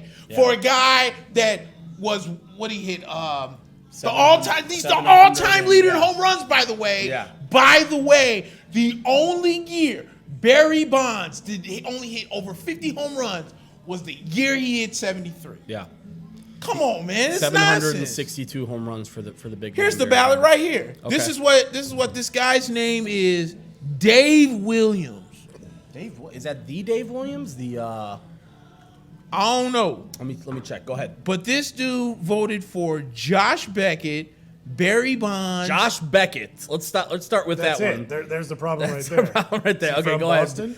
ahead. It's got to be Marlins Josh Beckett, right? I mean, Yeah, well, you gotta be happy about. Definitely not the Red Sox / Dodgers Josh No, Beckett. Hell no. No, but I So- mean, like he's got to be from the Boston area if you're going to vote against Jeter and pick. Oh someone yeah, random. for that, you know what? You're right about that. You're right about that, right? be an East Yeah, I didn't even think about that. He's got to be a Boston guy. Adam Dunn, What? Jason Giambi, Paulie Walnuts, Jose Valverde, and Billy Wagner. That's a troll. That's a troll. I feel like that was a wasted ballot. Some people say this is fake, but this is the ballot that's been circling around. Dude, Everybody's been sharing if that's it. the case, and take away on his top of vote. this, he checked. Do you wish for the Baseball Writers American Association, whatever, make public your vote 14 days after the results are announced? He said he no. checked yes. Oh, you check yes. All right. So let's see if we get it. MLB this- has said they're not going to. MLB has said they're not going to because they think it's going to pile on to him. But dude, that you better be piled on. If you You chose just dropped Josh the Beckett, hammer. You Adam dropped- Dunn. Yeah. Like Yeah. that's just trolling. You got to be trolling. Man hit a $197. You think that he's in? And the he's freaking- not even. Let's be honest. His career numbers aren't even that great. I No, mean, they're He not. had 2 good years in statistically- Cincinnati, and Yeah, that was it. it. And even like if you're gonna make a case for a guy like that, Paul Konerko should have been on your ballot because he's got He better was. numbers. More consistent. He Way was more consistent. He was. Paulie Walnuts See, was on I'm a there. Sox He was fan. on the okay. I'm a Sox fan like you, but I would never even think Paulie would be No. on the ballot. When I saw that he got kicked off the ballot, it made sense because he's a White Sox legend, but does he fit into the Baseball Hall of Fame? No, I don't think so. No. And you have to remember how hard, again, I have to stress how hard it is to make it into the MLB Hall of Fame. First of all, it's a 10-year minimum, right? You have to play a minimum of 10 years to even be eligible. Right. A lot of guys don't even make it 6. So if you're making it 10, chances are you're pretty darn good already, right? But now we're also getting the cream of the crop, right? So now you're talking, I mean, let's be honest, there's guys who would in other leagues probably be in the Hall of Fame that aren't in the Hall of Fame right now, and every single year is a battle for them to get on the ballot. So and we talked about it how last week, I think it was Drew Pearson from the Cowboys All-Decade team. He was upset because he had Little Party and they never called his cell phone and he never made it. And these guys who played in the 70s and 60s, it's probably hard for them to gain much traction in 2020 and make people remember them as we are watching the Lakers play the 76ers in Philadelphia. The 76ers 83-68 here at the end of the third quarter. And the Nice Lakers, pass, Rondo. Genius. So would you say that Pujols is the next should be unanimous guy when the time comes? He's the end of that. He's era. gonna make it. He's gonna make it. He'll make it He'll be first first ballot. ballot. He'll make it first ballot. But if you're not giving Jeter, you can't give it to him. Right. No. No, But I that's bet that's you that's they what do. it sets a bad standard is the worst part of it, right? Because a guy like Pujols now, how can you make a case for him to be unanimous when Derek Jeter wasn't unanimous? Right. It's and plus Pujols only has one, right? He only has one ring with St. Louis. So at the end of the day, and let's be honest, his career with the Angels hasn't gone that great. I mean, Up and down. up and down, and at the end of the day, the guy can't run. He's only out there right now to hit dingers. That's all Yep. he can really do. Yep. So we'll see how the next, because he's talking about playing out his contract, which would be 3 more years. Yeah, but his first 10 years were unreal. They were, and you can't- the St. Louis version of Pujols was at Oh, some he still point made the it. best first baseman of all time. So you have to look at that with it. But yeah, unanimous might be tough, but first ballot for sure. Yeah, but maybe, I think more or less they just paid that guy to not do it because unanimous, no one's ever done it. True. And And Mariano, I think you hit it on the head in the steroid era. Him being able to do it with the type of consistency he did it, and the type of level of Yankees teams, all the way from like the dynasty Yankees to when they weren't so good. I think Mariano did deserve that one. But again, if Derek Jeter isn't deserving of it, now we've got to talk about the Pujols of the world, and some of the other guys, as we're looking at Joe Girardi, the new Phillies coach in Philadelphia, watching the Sixers game. Where did who was the San Diego closer? Where did he end up? Trevor Hoffman. Yeah, like he's the all-time lead. He made it in, right? Right, first ballot. Yeah, He first made it in ballot. first ballot, but he didn't get in unanimously though. But his numbers during the regular season were as good as Mariano's. Oh yeah. And I think he's Mariano's number 1 overall, right, in the saves category. Yes. So, but Trevor Hoffman's number 2. So I mean, But I think at the end of it, you got like two of the greatest guys on the same team, and maybe that's the problem. yeah, I think Nick hit it on the head, which is like it was hard enough for them to give it to one New York guy, or to give it to two, especially from the same era. That's tough, man. Because but you also have to think about it too. It's not like Derek Jeter was just a guy that kind of just hung on with the Yankees and won 5 titles. Yeah, he's consistently one of the best players. And he was clutch on defense and an offense every time. The flip play, for I was going to example. say the flip play is the most iconic defensive play I think of his career. Other than that, the first one he ever turned, where he did the one in the playoff, I think it was against, might have been the Orioles or something. Running down a foul ball down the Yeah, field. exactly. Yeah. And he's had a couple of ones where he fell into the stands and stuff like that. But that flip play was so iconic. That alone is like, man, for a guy to have that and then to have the career he had as far as rings is concerned. And that's why I thought the whole Marlins thing was kind of weird. Like, him associating with the Marlins and him becoming the guy with the Marlins to call shots, it seemed weird for him. Like, it seemed like he never really liked that side of the game. And then when he retired, he automatically went into ownership and front office management. Yeah. Well, so anyway, Dave Williams is a moron, is what we're calling That's him. basically what Please, we're saying. yeah. Josh Hashtag Beckett Dave was- Williams is a moron. Adam Dunn, Josh Beckett. And again, Paul Konerko. Like, that's all you need to know. This guy's clearly trolling us with that, because if that's true, man, that guy deserves to lose his vote. That's all I'm gonna say. All right, let's go back to wrestling. Yes, please. So Nick, there's 21 announced people for the match tomorrow. So who are your speculations, some surprises? Anything that's going to make a difference, or is it all garbage again? I feel like it's all garbage again. I think if it's anyone, you're gonna bring us some guys from NXT. But like, cause I was thinking about this the other day. I was like, if this was 2012 or maybe 2013, you're gonna get a couple surprises kind of in there, because a lot of those wrestlers still have a little bit of juice in them. Yeah. Those guys are all old now. Like, I don't know if you saw, but Kevin Nash just recently recovered from surgery. He looks like Big Bird. I swear to God, yeah. Like, with not being, but his legs are They're shot. skinny. Yeah, they're And shot. he's still big up top. It looked bad. Dude. It looked bad. He looks bad. Scott Hall's not coming back. Hogan. I thought that was what it was. I thought he was training to show up in the Rumble. That's what I thought. Who? Hogan. Oh, Yeah. wow. So maybe because he's Does he still not have he's still money begging. left? What's going on But with see, him? no, He got enough money off that settlement. He wants on, that. man? He wants that. What you call it? He said he wants one last match before he's done with wrestling. He wants one last WrestleMania match. So do you use the Royal Rumble as kind of that stepping stone to try and build some kind of angle with somebody until WrestleMania comes That would be on? interesting, man. So maybe Hogan, but other than that, My though, thought was maybe Goldberg, because he's still kind of hovering around. could be And Goldberg. it's a storyline with a couple guys in the ring. Right. With Brock, obviously. Maybe he comes in number 2, but gets tossed right away. Yeah. But maybe just the fireworks and the sparks, and then all of a sudden he's there and Lesnar freaks out. Yeah. That was a bad. I mean, we keep rooting for Punk to show up, but it's going to happen, but who knows when. That's a good point.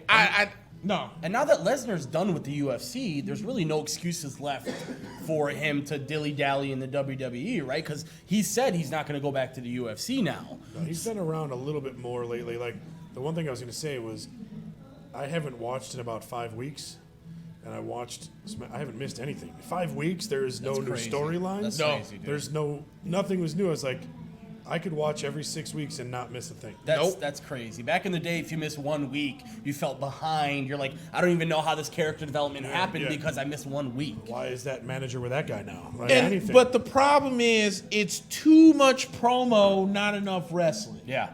That's what's wrong with wrestling nowadays. Like, it's the biggest double-edged sword because... Dude, Nick, I'm it's not- sorry, but Curtis Razor Blaydes just beat the living shit out of Junior Dos Santos. Looks like it's going to be him and John Jones after this Dominic Reyes fight. Go ahead, sorry. The thing with the WWE is, first, a lot of these guys can't cut promos. Yeah. They can't. Like Bobby Lashley... Oh my God! Like my thing with the thing that killed me with Lashley is the guy that he should have been with. They put in NXT to be the cruiserweight champion, Lio Rush. I thought Lio Rush paired perfectly with Lashley because they were both heels. Lio spoke for Lashley. It's like the same thing with Heyman and Brock. Yeah. No offense. When Brock Lesnar's in the UFC and he cuts an actual promo where it's not scripted, where he can talk shit, oh, it's all fun and games. When you're telling this man what he has to say, he's horrible. Same thing with Rousey too, right? I mean, like, I don't know how she's... Ronda Rousey, when she first came in, was horrible at cutting promos. Terrible. Yeah. But then when she started turning heel and then could kind of say what she wanted to, she seemingly got better. And that's what's wrong with wrestling nowadays, because when you had your Rocks, Stone Colds, Mankind's, Triple H's, Big Shows, these guys made their own promos. Like if you watch some of that Beyond the Mat and stuff, The Rock used to actually practice his lines, and then he would stand in front of Mankind and say, how do you think? And Mick Foley would tell him, yeah, they're decent or they suck, you need to do better. And The Rock would go and he would fix them or he would roll with it. Nobody wrote this stuff for him. Think about who they got to learn from. Flair, right? Hogan, Macho Man. Yeah. Like, Jake. Yeah. Beat, and Bobby Heenan was probably the best. Manager promo guy there was. Right. And the torch hasn't, the perennial torch for what it's worth hasn't really been passed. Like, that was the one knock big time on Triple H. They said Triple H, for as okay as a wrestler that he was, not so much that he cut crappy promos, they were just way too long and went nowhere. Yeah. That was the thing with Nitro would have beat Raw if Goldberg could have talked. I'm 100%. 100%. So then he goes and does reality TV for 10 years and he still can't talk. So Right. Exactly. But I think a lot of it goes, they had better guys to learn from in the early to mid 80s. Yeah. And it's just not happening anymore. But guys like McIntyre, he's pretty good. He can cut a Drew, promo. it's time. It's time to put Rollins up Drew. is great. Yep. A little lengthy, but True. True. You know, Jericho was Probably one of the pound for best. pound, maybe the best guy there was. Yep. How's he doing in AEW? It's kind of a joke now.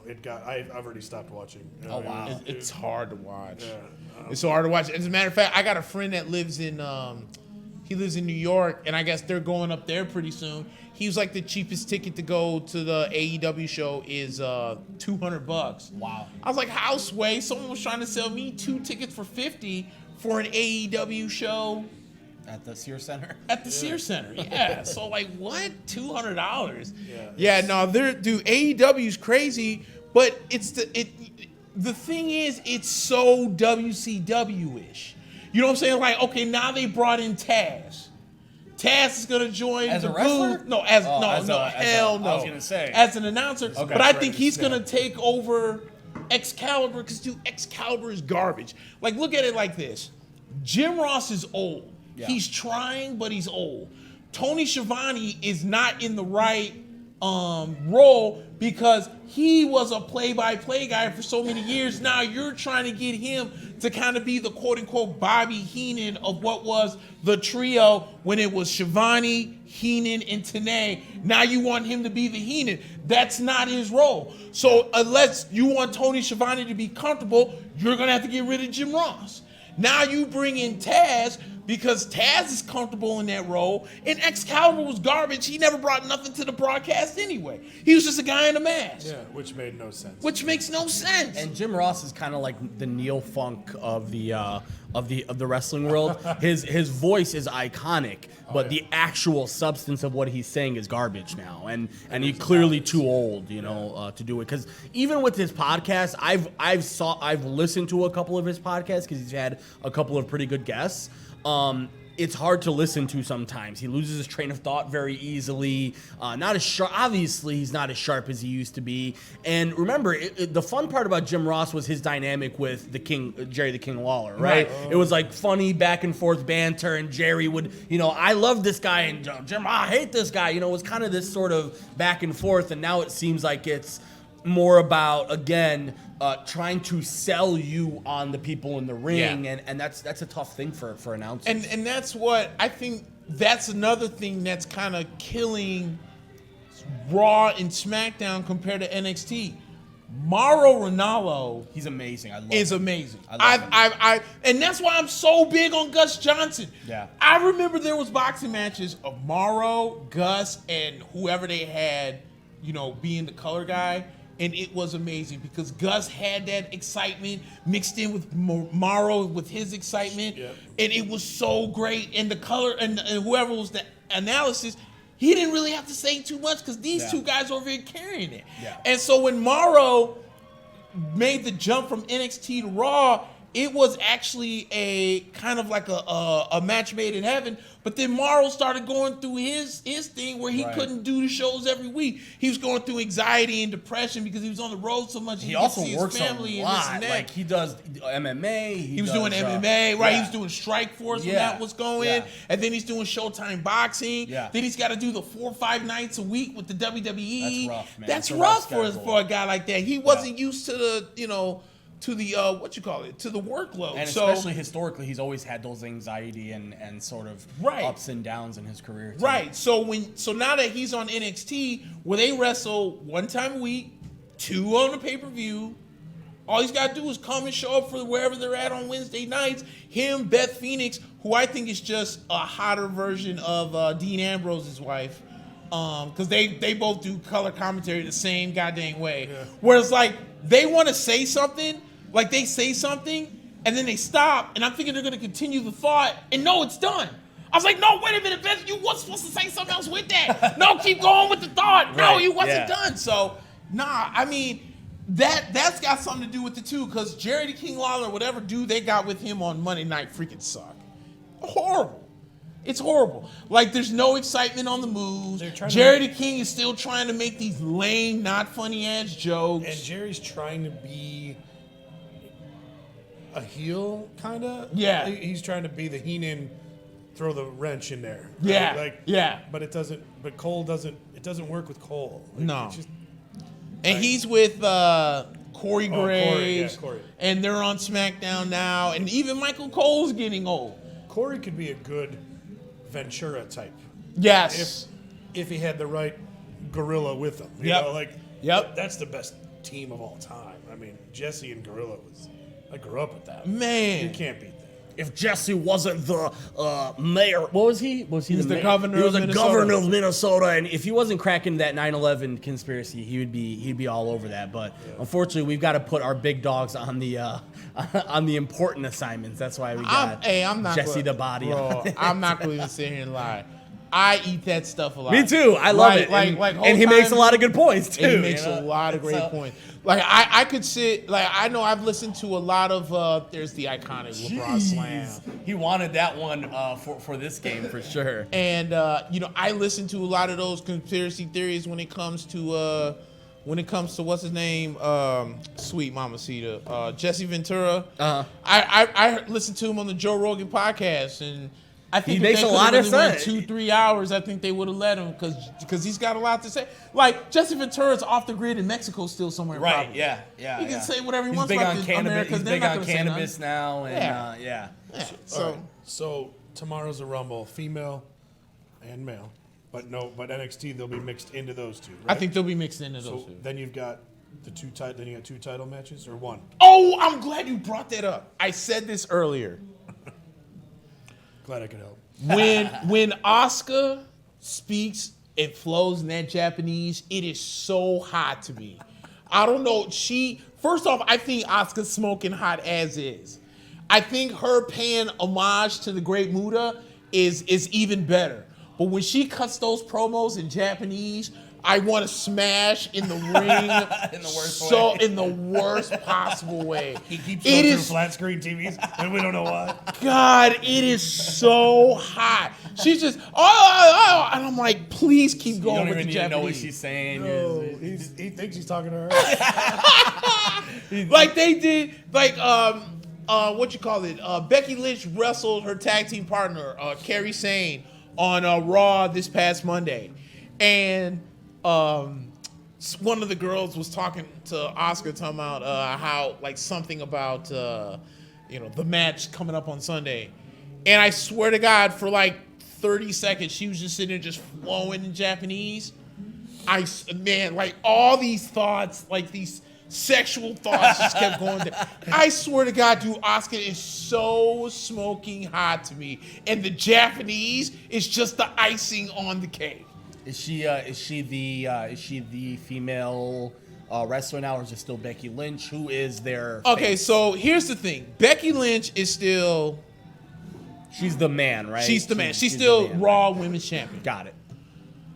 The rumor still is that they're going to be taking the title off her soon because Okay. her and Seth apparently are in line to be getting married here soon. Oh, in real life. In real life. They're Okay. dating in real life. Oh, really? They're engaged in real life. Interesting. There's a lot. There's too much of that going on there too now.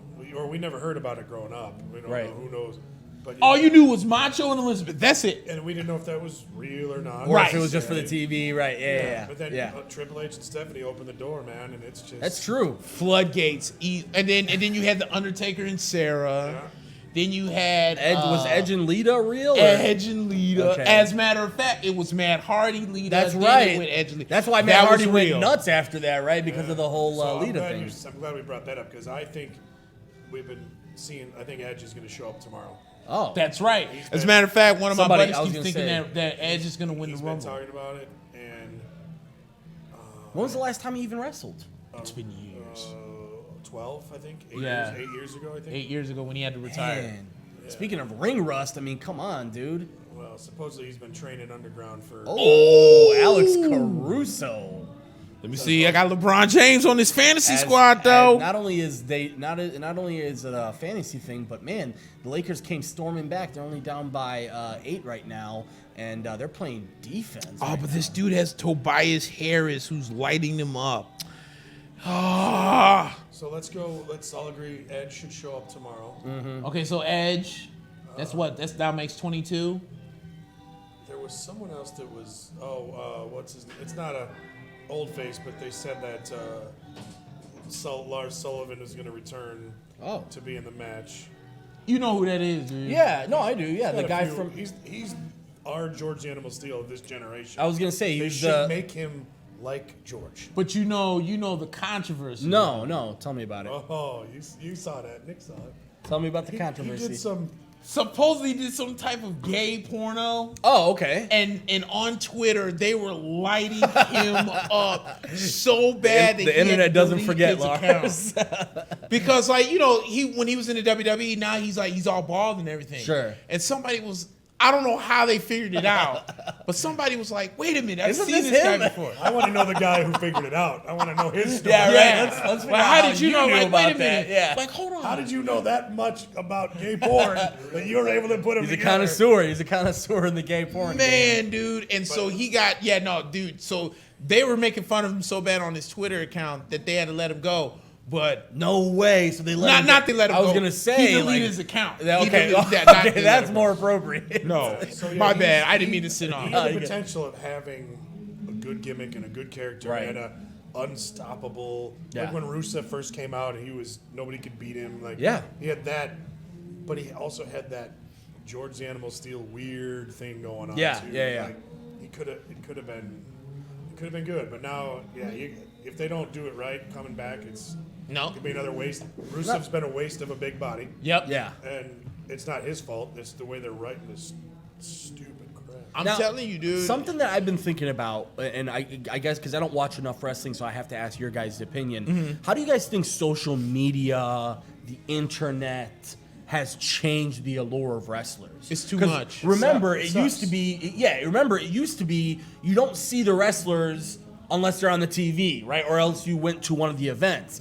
Now it's like I follow them on social media. I know about what they eat in the mornings, and the veil has sort of come off. Do you guys think that contributes to sort of the struggles at times for pro wrestling? Yeah, I think that we know stuff before it happens now, and that it the defeats scripts whole getting purpose. leaked, and It defeats- Like as a kid, Saturday morning, I couldn't wait absolutely. until 9 o'clock Saturday morning.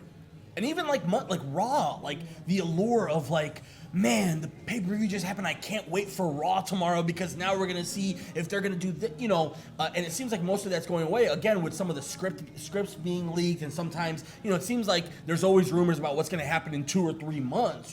So it used to be that, man, I don't even know what's gonna happen until I see the event. Yeah, and it's ruined it for us, but maybe kids that when we were growing up watching it at 10, 11, 12 that aren't on social media yet, Right. they may still get Sure. that anticipation out of it. But I would say that overall, again, I hadn't watched in 6 weeks Yeah. to see that something would surprise me Friday night. That's and crazy. I was like, okay, so it's the same. That's crazy. Getting man. ready for Yeah. Royal Rumble. Missing 6 weeks in the golden days was like you missed 3 missed storylines. everything. Yeah, you Yeah. missed 3 different storylines. Yeah, and always the Raws after pay-per-views were huge. Oh, yeah, And especially the one after WrestleMania. Yeah, for That's sure, always yeah. the greatest one. Yeah. But now no one wrestles that night if you watch. Wow. There's 2 or 3 Just matches a lot of total. promos It's being all cut and promos. trying It's all to wrap promos. WrestleMania up in a bow. And then like the crowd for whatever reason is like 38 times more ruckus than they were. Like the most ruckus crowd was the one that was in Miami when Cena lost to The Rock and then Brock came back. That was probably one of the most raucous crowds ever after WrestleMania.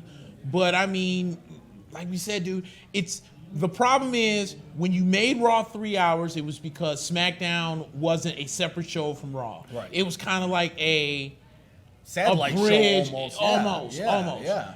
Now that you've made it 2 separate shows, instead of doing the right thing and going back to 2 hours, you kept it at 3 with far less talent. Yeah. And all you're doing is cutting promos.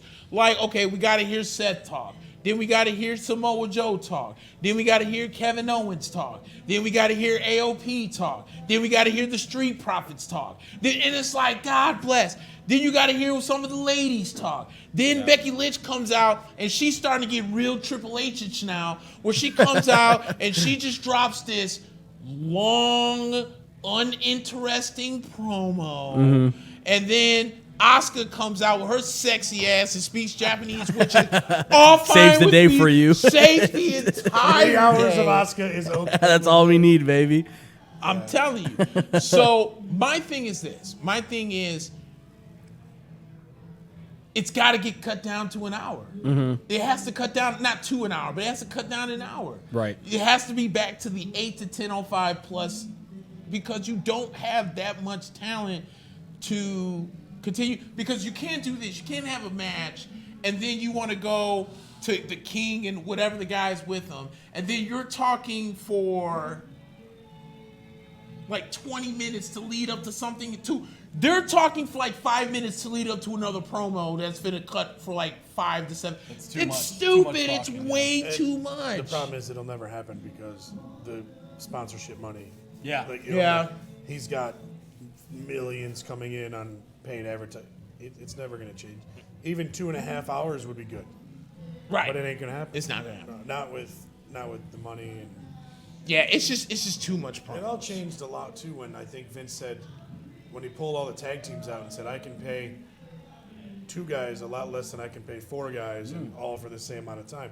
Growing up, the tag team division was the best. Right. The best yeah. thing. Yeah, It's the and best. You And loved being part of that team. I'm The team. Bulldogs were my exactly favorite the growing Bulldogs. up. Yeah. And I hated, Road Warriors, Greg the you know. Hammer and Beefcake couldn't stand them. growing up, Dream you know, Team. but- Yeah. But, Yeah. but now, when Vince realized you could thin out the talent and save half the salaries, Yeah. and still put out the same amount of time, It changed everything. He's almost too business savvy for his own good. You know what I'm saying? Like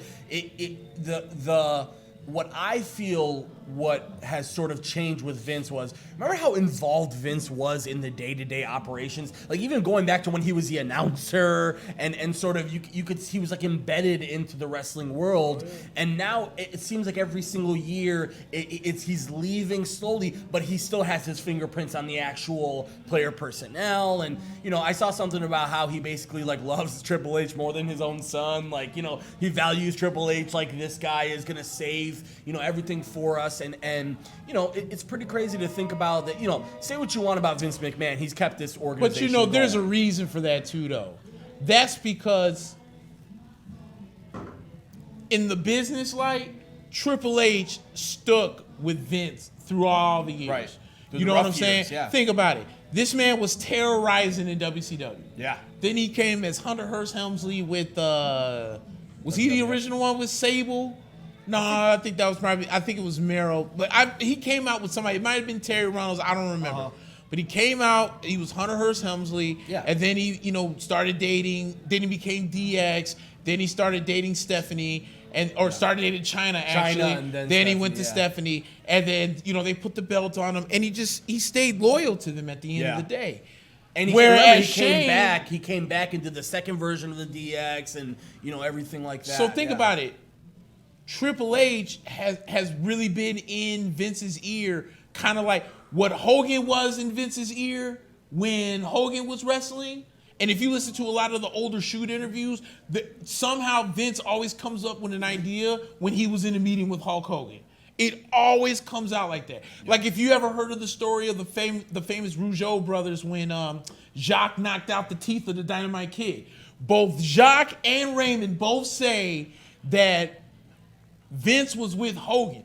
Like they both tell the story that they knew that that Vince told them that there was any fighting happening again, that everyone would get fired that's involved. But the Rougeaus were never there. And when they sat down there, who was with Vince at the time? Hogan. When the Honky Tonk Man, I listened to this the other day when they was asked how did he get picked for the Intercontinental Championship. He said that title was technically supposed to go to Butch Reed, but his dumbass never showed up. So then when he was walking down the hallway, who was with Vince McMahon at that time? Hogan. And they said, why don't you put it on this guy? Because Ricky Steamboat wanted to go hang out with chill with his family. The Honky Tonk Man was at the right place at the right time, became the Intercontinental Champion. Triple H was that guy as time went on too. You know Triple H was in the ear of Vince McMahon like, look, I'll drop the title right now to The Rock, then I'll take it back 2 pay-per-views later. Vince like, that sounds like a great idea. So of course he does, because Shane left Vince. At the end of the day, that's probably why he I guess love is kind of strong, but might have more love for Triple H than Shane, because Shane went off to go do his own thing. I think at some point, Vince McMahon was like, here, I want to give you the key, Shane. Shane's like, nah, man, I want to be my own McMahon. Okay, well, fine. But he needed Daddy's money to do it. Exactly. He went to China to go do that new streaming company or whatever the hell, and how you think he was going to get that bread? Hey, yo, Dad, I need $2 billion. Man, Yeah. if I get a cut of small that, loan. if I can cut of that Saudi Arabia money, It's been a good 6 months without Shane or Stephanie around. Yeah. So Because Shane was injured from one of those fights. He had a match where he was doing these crazy extreme rule. He was. I mean, what was it? What was that? it was something. I want to Was that say it was, SummerSlam? Yeah, I want to say it was the one where Kevin Owens. Yeah, exactly. Yeah, and I remember watching with my dad, thinking, God, this guy is still nuts. doing this right now, man. Oh, his And- coast to coast move. yeah, that's crazy, man. I still remember when he was 30 something doing the across the ring Has he kick. been hurt? Is that why he? Shane? Yeah. Probably, yeah. So it's WrestleMania season, so one of them's got to show up tomorrow. Not to fight or anything, but Stephanie hasn't been on Raw. She hasn't done anything. Gotta show your face at least. And Triple H, he hasn't been on TV at all much either lately. So, Nah. Triple H is running NXT. Yeah. And doing a great damn job of it, as a matter of fact. Because AEW, and it's so funny because the AEW marks are like, oh yeah, look, first 2 weeks we've done a great thing, blah, blah, blah, blah, blah. It took 2 weeks for them or the NXT was like, Okay, let me show you how to do it. Finn Balor versus we got right. this. Yeah. We got this. Finn Balor versus Adam Cole for the heavyweight championship. First match, by the way. You don't have to wait 2 hours. Give it to you first match. Try that, AEW. Drop another lame duck ass promo. Chris Jericho, don't get me wrong, can cut promos, but I know his wrestling ability sucks balls when you went from the cold breaker to a spinning elbow as your finisher. That means you can't get down like that anymore. I get hit with two or three of those in the kitchen every night just because we're running around. That ain't hurting nobody. Hell no, man. That's like those Connor shoulders to the those are face. nice. Yeah, exactly. So I think Velasquez comes back tomorrow too. He ends up in the Royal Rumble. Oh, somehow. okay. Is he still They're doing the still lucha? talking. They're still talking about him. So He's done with MMA, so it he, it keeps those fans involved. Yeah. And I understand the Fury side just because it keeps another fan base involved. Yep. So, But that's just weird because his Wilder fight is on the books now. So wouldn't it, like, if I'm Wilder, I'm like, why are you doing WrestleMania or wrestling events? Like, you can't, dude. They can't put him in a main event match. At No WrestleMania. way. And I know that, first of all, goes back to what we were talking about with MMA. It seems like now the big thing is like, how am I going to make the most money I can make? Right. And I think Tyson, after the first Wilder fight, he realized, oh my God, I can make money by myself if I go somewhere. And that's when he started dabbling in MMA, and Darren Till was holding gloves for him, and he was like, oh, maybe I can do this MMA stuff. First of all, he would get absolutely housed at MMA by any legitimate heavyweight. But at the same time, the whole WWE thing seems like the biggest gimmick for somebody who should be at the end of his career. He's not. Right. He's got 3 or 4 or 5 boxing years left in him. I just don't see the reason for going into that. So yeah, I think we got about 25 guys now. So a couple more, 5 NXT guys. Probably. Got to be 5 NXT guys. Roderick Strong just dropped the North American title to Keith Lee on Wednesday, so he might be in it. But what's the best storyline with who's the winner to face Lesnar at WrestleMania? What's the best storyline? I mean, I agree with you. McIntyre deserves. He deserves it, He but deserves it. But is it too soon for him to go from no belts to? And let me say this, because right now he's kind of feuding with Randy Orton, which is why I said that I'm cool if he doesn't win the Royal Rumble, but I won't be cool if he doesn't win Money in the Bank. If you don't give him, if you want to continue Orton versus McIntyre in the WrestleMania, that's fine. He should be the top guy to win Money in the Bank, and it's not even close. It's not even close. For what Vince likes in his WWE championship and champions, if you feel that it's time for Brock to take another vacation and hang with his kids and Sable and everything, put the title on Drew. Let him cash in his Money in the Bank. Hit him with a Claymore Quickly, kick. Quickly. like at WrestleMania. Yes. Like, You want or I wouldn't say SummerSlam, that's too far along, but one of these little in the middle pay-per-views. Comes bam. Isn't Money in the Bank in between Rumble and Mania? Nah. I thought it was. So that's when Rollins ran down to the ring to win. Rollins was carrying that briefcase for a whole year before he cashed it in. Yeah. I thought someone cashed it in a month, like right away, but Nah. the whole Corbin's got to go. Yeah, the King Corbin thing hasn't really worked out the way I thought it was The going to. heel character's good. Everyone hates him. That's working, but it's not. I turn it off. I don't hate him. I turn it off. Yeah. Back in the day, I would watch Heenan or anyone in the stable because I hated it and I needed to see them lose. Right. But now it's You mean the Heenan family? yeah. Haku, Everybody. Andre, It's just a difference. Mr. Perfect, Heels Rude. back then versus heels now. It's just Yeah. I turn it off. I'm not interested. They're not interesting because no one can cut a promo.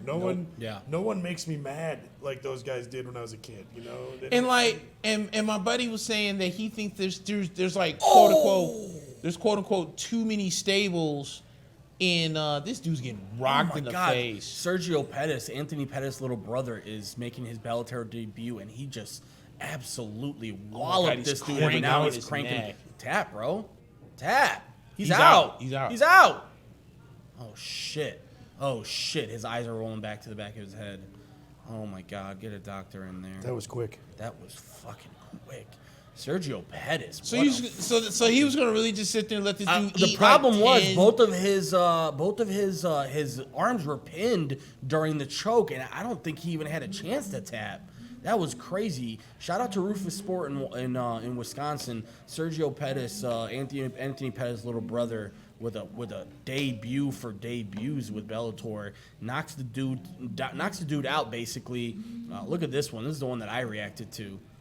He gets hit and then he gets bing. Wow. He was out on his feet and then he took 10 more to the face before getting choked out. It should have been stopped right here. That's what I'm saying. Yeah. You're just gonna let him eat about 10 of them shots. Bam! It was out. Right He was on done the there. neck. Wow. Is that Eve Levine? No, that's he only does Bellator. Oh, okay. Yeah, so he said there weren't enough stables. Like me personally, if you're pushing this AOP Buddy Murphy, which I believe Buddy Murphy is kind of legit. Buddy Murphy, wow, dude. His arms are completely trapped, and there's really no way for him to tap at this point. He should have stopped. Yeah, he's out, dude. Oh wow, Sergio Pettis, great debut. And I thought they put I'm not against them taking the titles off the Viking Warriors. I'm against them not putting it on. I'm against them not putting it on AOP. It should have went on AOP. Because what's the point now? Are you gonna have Rollins walking around being World Tag Team Champion? Are you trying to really push Rollins like you did the Miz? When Miz was Tag Team Champion and WWE Champion with the Big Show? Nah, man, I'm not. And speaking of which, that Miz and Mrs. show, by the way, is funny as hell, but Maurice is hot herself. Maurice is smoking hot, but she won't get the pain like Oscar does because, well, wait a minute, Maurice speaks French. Okay, that's good enough. So for do me. I? So the question I have to ask is, would I prefer French or Japanese? But I think I get more turned on by the Japanese because freaking To each his own. God, I swear. Sometimes you know what they're saying in French, but you just don't know what they're saying in Japanese. So use your No, imagination. I'll Use your take it. imagination. I'll take it. I'll take it. All I'll be right, like, so let's make some predict. Who's winning tomorrow? Who's winning the Rumble? We keep beating around this topic here. Who's gonna? I'm gonna go. I've been preaching Drew, so I'm just gonna stick with Drew McIntyre.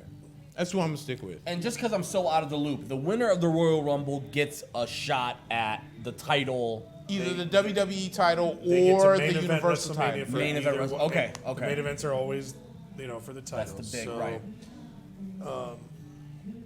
Who are you thinking right now? Who are you leaning towards?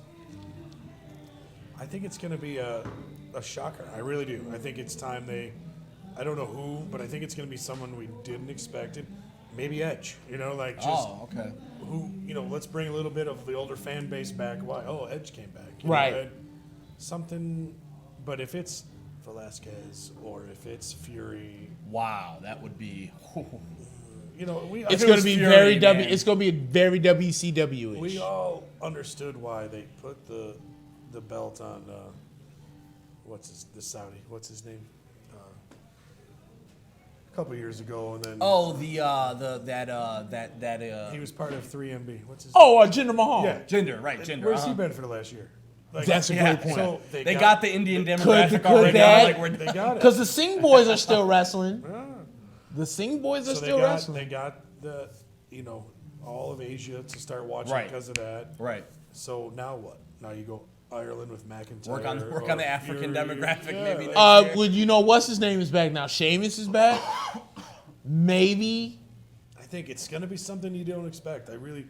Because there's really no storylines with Brock right now. Like there's nowhere Other than he's going. just coming in. Yeah. Unless it's time for Punk, then it's Punk and That Brock place at will go WrestleMania. nuts. Then we're making our tickets to Tampa. Oh. And Punk is doing stuff creatively for them, right? Like Oh, he's yeah, for writing and about stuff. 4 or So 5 months it would now. make sense for him to, jump in there at this point. I mean, let's be honest. The whole MMA thing was kind of embarrassing for him, but his niche is pro wrestling. It's very hard for him to lose I that. saw a meme of WrestleMania main event was Seth and Becky versus CM and what's her name? Oh, AJ Lee. And AJ Lee coming back. Yeah, like that was a picture of the WrestleMania question mark. You know, That's something to bring back the old fans, like you were talking about. I mean, you know, it would bring it because let's be honest. People have been jumping off the WWE boat for a long time, and it is true that the only way to regain some of that is to bring some of those guys back, not necessarily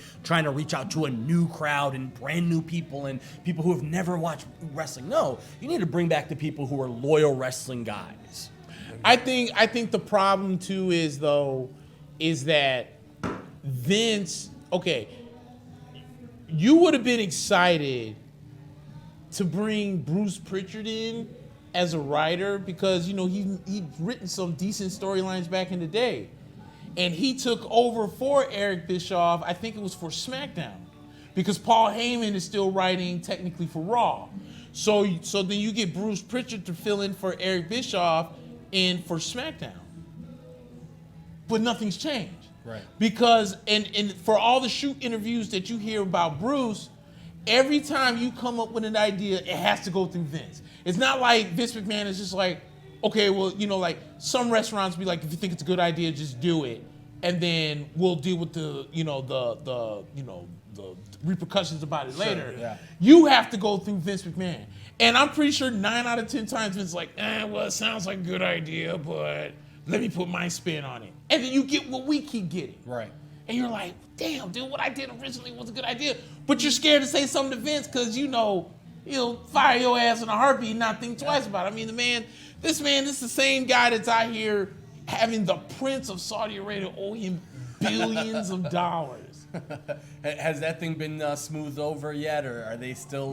Because I heard that the Saudi Arabia deal was like 5 or 6 years. So are they going back? Like, what's the deal now? They need to that? stop going over. You know, at this point, you know, here's the thing. Saudi Arabia has tried an image change. They want to liberalize themselves. You know, now, women can drive. It's like, you know, they want brownie points for getting out of the medieval age, and they want brownie points for saying, look, we have wrestling here, and Vince McMahon loves us, and this and this and that. And I think Vince didn't think that they were going to be used as a pawn like they did. They thought that would be a great business deal, but I don't think he realized that was sort of a PR thing for the Saudi Arabian guy, and specifically the Prince. And that's their I mean, that's 4 WrestleManias a year. I mean, that's what goes into those things for.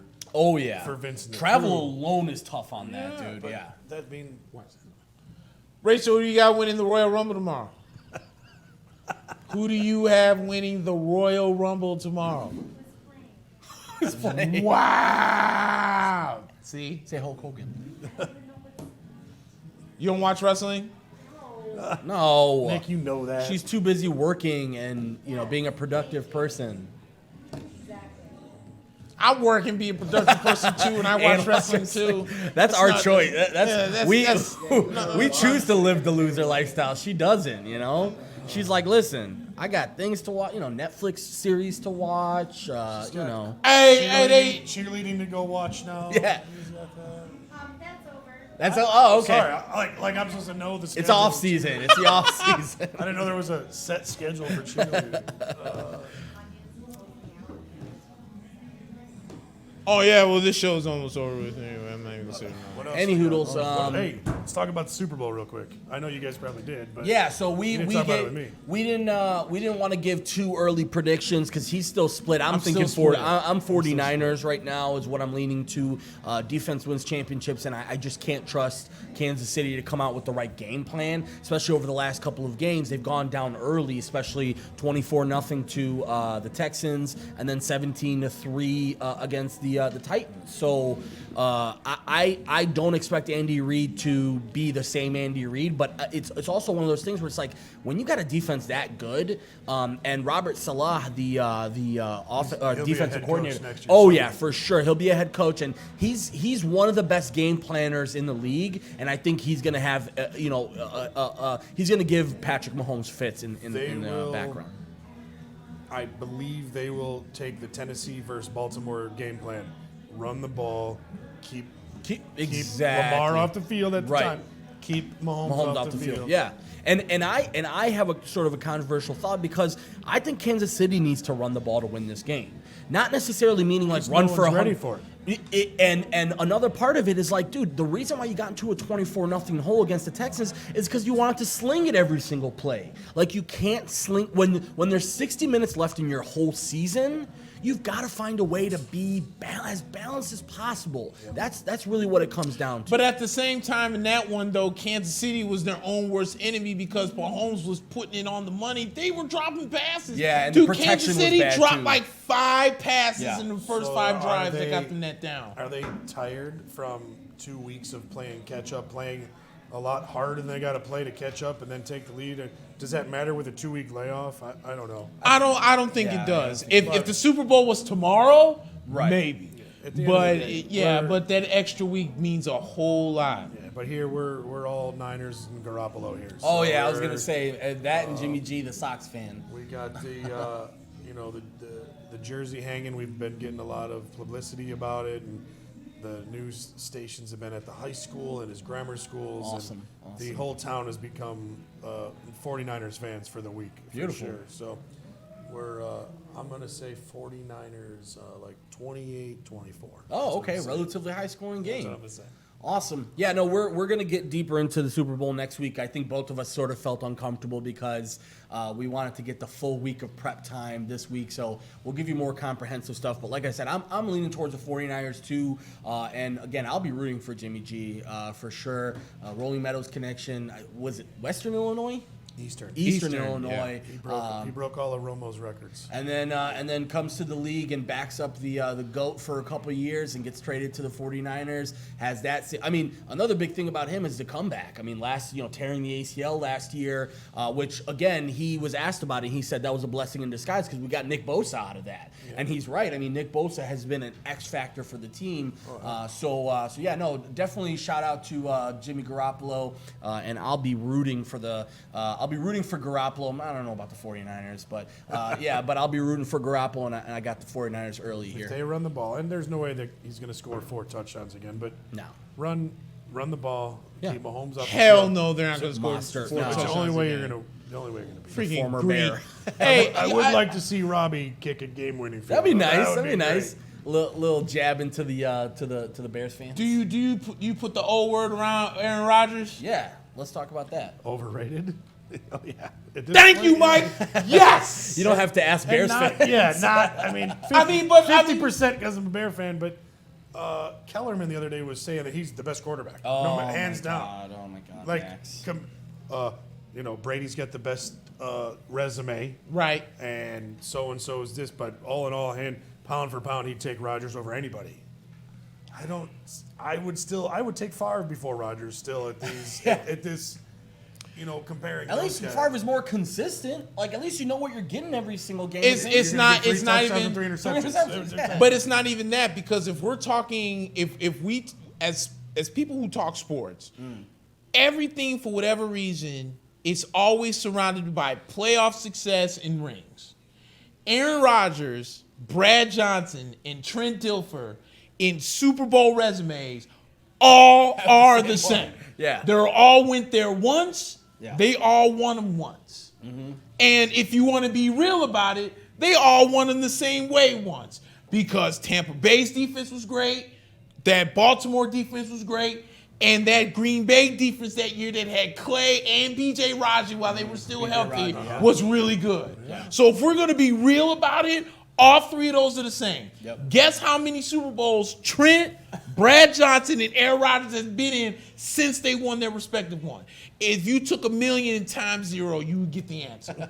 That's my point, dude. Like everyone saw. Like, I'm not trying to say that what he does in the regular season isn't great. I mean, it is, and that's what he's supposed to do because the Bears defense struggles and Aaron plays well against the Bears. Detroit blows. Minnesota can't beat him, and then he's gonna always have those games where he's there's the games where he's against the Chargers where he sucks. Right. And then he'll have those games where he's absolutely phenomenal, amazing. But when it comes to the playoff Aaron Rodgers and regular season Aaron Rodgers as of late, it's not the same guy. No. And 4 Hail Marys to his resume gives people, oh, he's great. He's great. Yeah, no. That means that We you can have to all wait till throw the last that second. ball Yeah, I was up in going to the say. air. Yeah, you have to get lucky to win it. And also, I talked about it before, there's a bunch of betting guys who followed this team for a long time said they're the luckiest team in the league, and one of them said that they're the worst team that they've ever seen get a first round bye. That says a lot about it. So and I as a Bears fan has been paying close attention. They get every single call, every single holding call, and every single non-holding call, and every single pass interference, and every single defensive bet. It's crazy, and I think next year we're going to see a little bit more of an expose of the Packers, because this year it's hard for them to talk shit because they weren't expecting anything out of this year, and they made it as the 2 seed and got a bye. So, it's going to be hard for them to really complain about that, but at the end of the day, it's about winning the Super Bowl. I said it earlier in the show. If I'm the Bengals and I'm the Packers, I'm just as upset about my season. I didn't make the Super Bowl. That's our goal. And yeah, the Bengals have a lot more to be upset about, but the Packers should be just as upset as the Bengals are. And I don't see that right now. Nah. So everyone would be I'll say like, slightly overrated. Not a lot, Yeah. but The next couple years are really going to cement his legacy. Yeah. Can he do it? And let's be honest, everyone that complains, I mean, even Miro, who follows football, said, oh, he doesn't have a supporting cast. I don't believe that, dude. Like, Aaron Jones had a career year this year. 2 great receivers. Devontae Adams, and then you got Jimmy Graham, and the offensive line is always good, and they always prioritize it. And this year, the defense was good. So, to me, there's no more excuses left. that's a cop-out excuse, because with a far less cast, they won 13 games. Right. Okay. Right. Let's not forget that there were years where you had Devontae Adams, James Jones, Jordy Nelson, Jermichael Finley, and you were out here throwing 45 touchdowns to 5 Nobody was interceptions. complaining about the lack and nobody was complaining about anything. and they So were 10-6. Yeah. you exactly. feel what I'm saying? Exactly. So now you got, you don't know if Aaron Jones is going to be or Jamal Williams be the man, and it ends up being Aaron Jones as the season goes along. And then Devontae Adams got hurt a little bit, but you still may do with Jimmy Graham and Marquez Scalding, Vantling, and some of these other guys. Geronimo Allison. And then, And Lazard. Was it Yeah, Lazard? Alan Lazard. Yeah, exactly. So you got 3rd, 4th, 5th string wide receivers, and you're still 13-3, but yet you run into the San Francisco 49ers twice, and you basically got your asses whooped 74-28 in 2 games. With that being said, Brady did it with less of a receiving core. So And notice how Andre Caldwell and notice how nobody's making that excuse for the Patriots. It's just like the Patriots lost. Okay, they weren't good enough this year. Nobody's talking. It's not like Brady's coming out and saying, well, I had to throw to N'Keal Harry and Mohamed Sanu. And, let's be honest, I do think that they made mistakes with Josh Gordon, with even Antonio Brown to a certain extent. They had the weapons to do it, and they let him go because they understand that, really, if you give a quarterback a choice of an amazing offensive line or amazing pieces, they would take the offensive line because they know they can make do with what they can have if they have a clean pocket. So, Rodgers right now, he's in the overrated conversation. Next couple of years, he's going to have to find his way out of there. most definitely. All right, boys. I think it's time. Thank you guys again. Another successful one at Reps. Thank you again to Mike and Reps for hosting us. Always a pleasure to be here. 12 more wings. Yeah, we're getting hungry, so we're gonna start to decide what our dinner is going to be. But again, guys, Reps Place, 3200 Kirchhoff 12 Road spicy garlic wings sound in on Rolling fire. Meadows.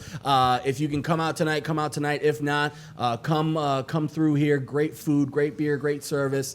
And again, guys, we're back next week, back in the studio. So again, help us out, guys. iTunes, if you are an Apple user, head to iTunes, leave us a review. If you are a Android person, go to Google.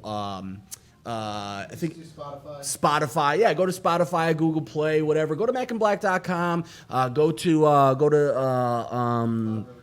PodRiver.com. I haven't eaten anything all day. PodRiver.com, mackandblack.com, iTunes, everything. Thank you guys. Appreciate it. Peace.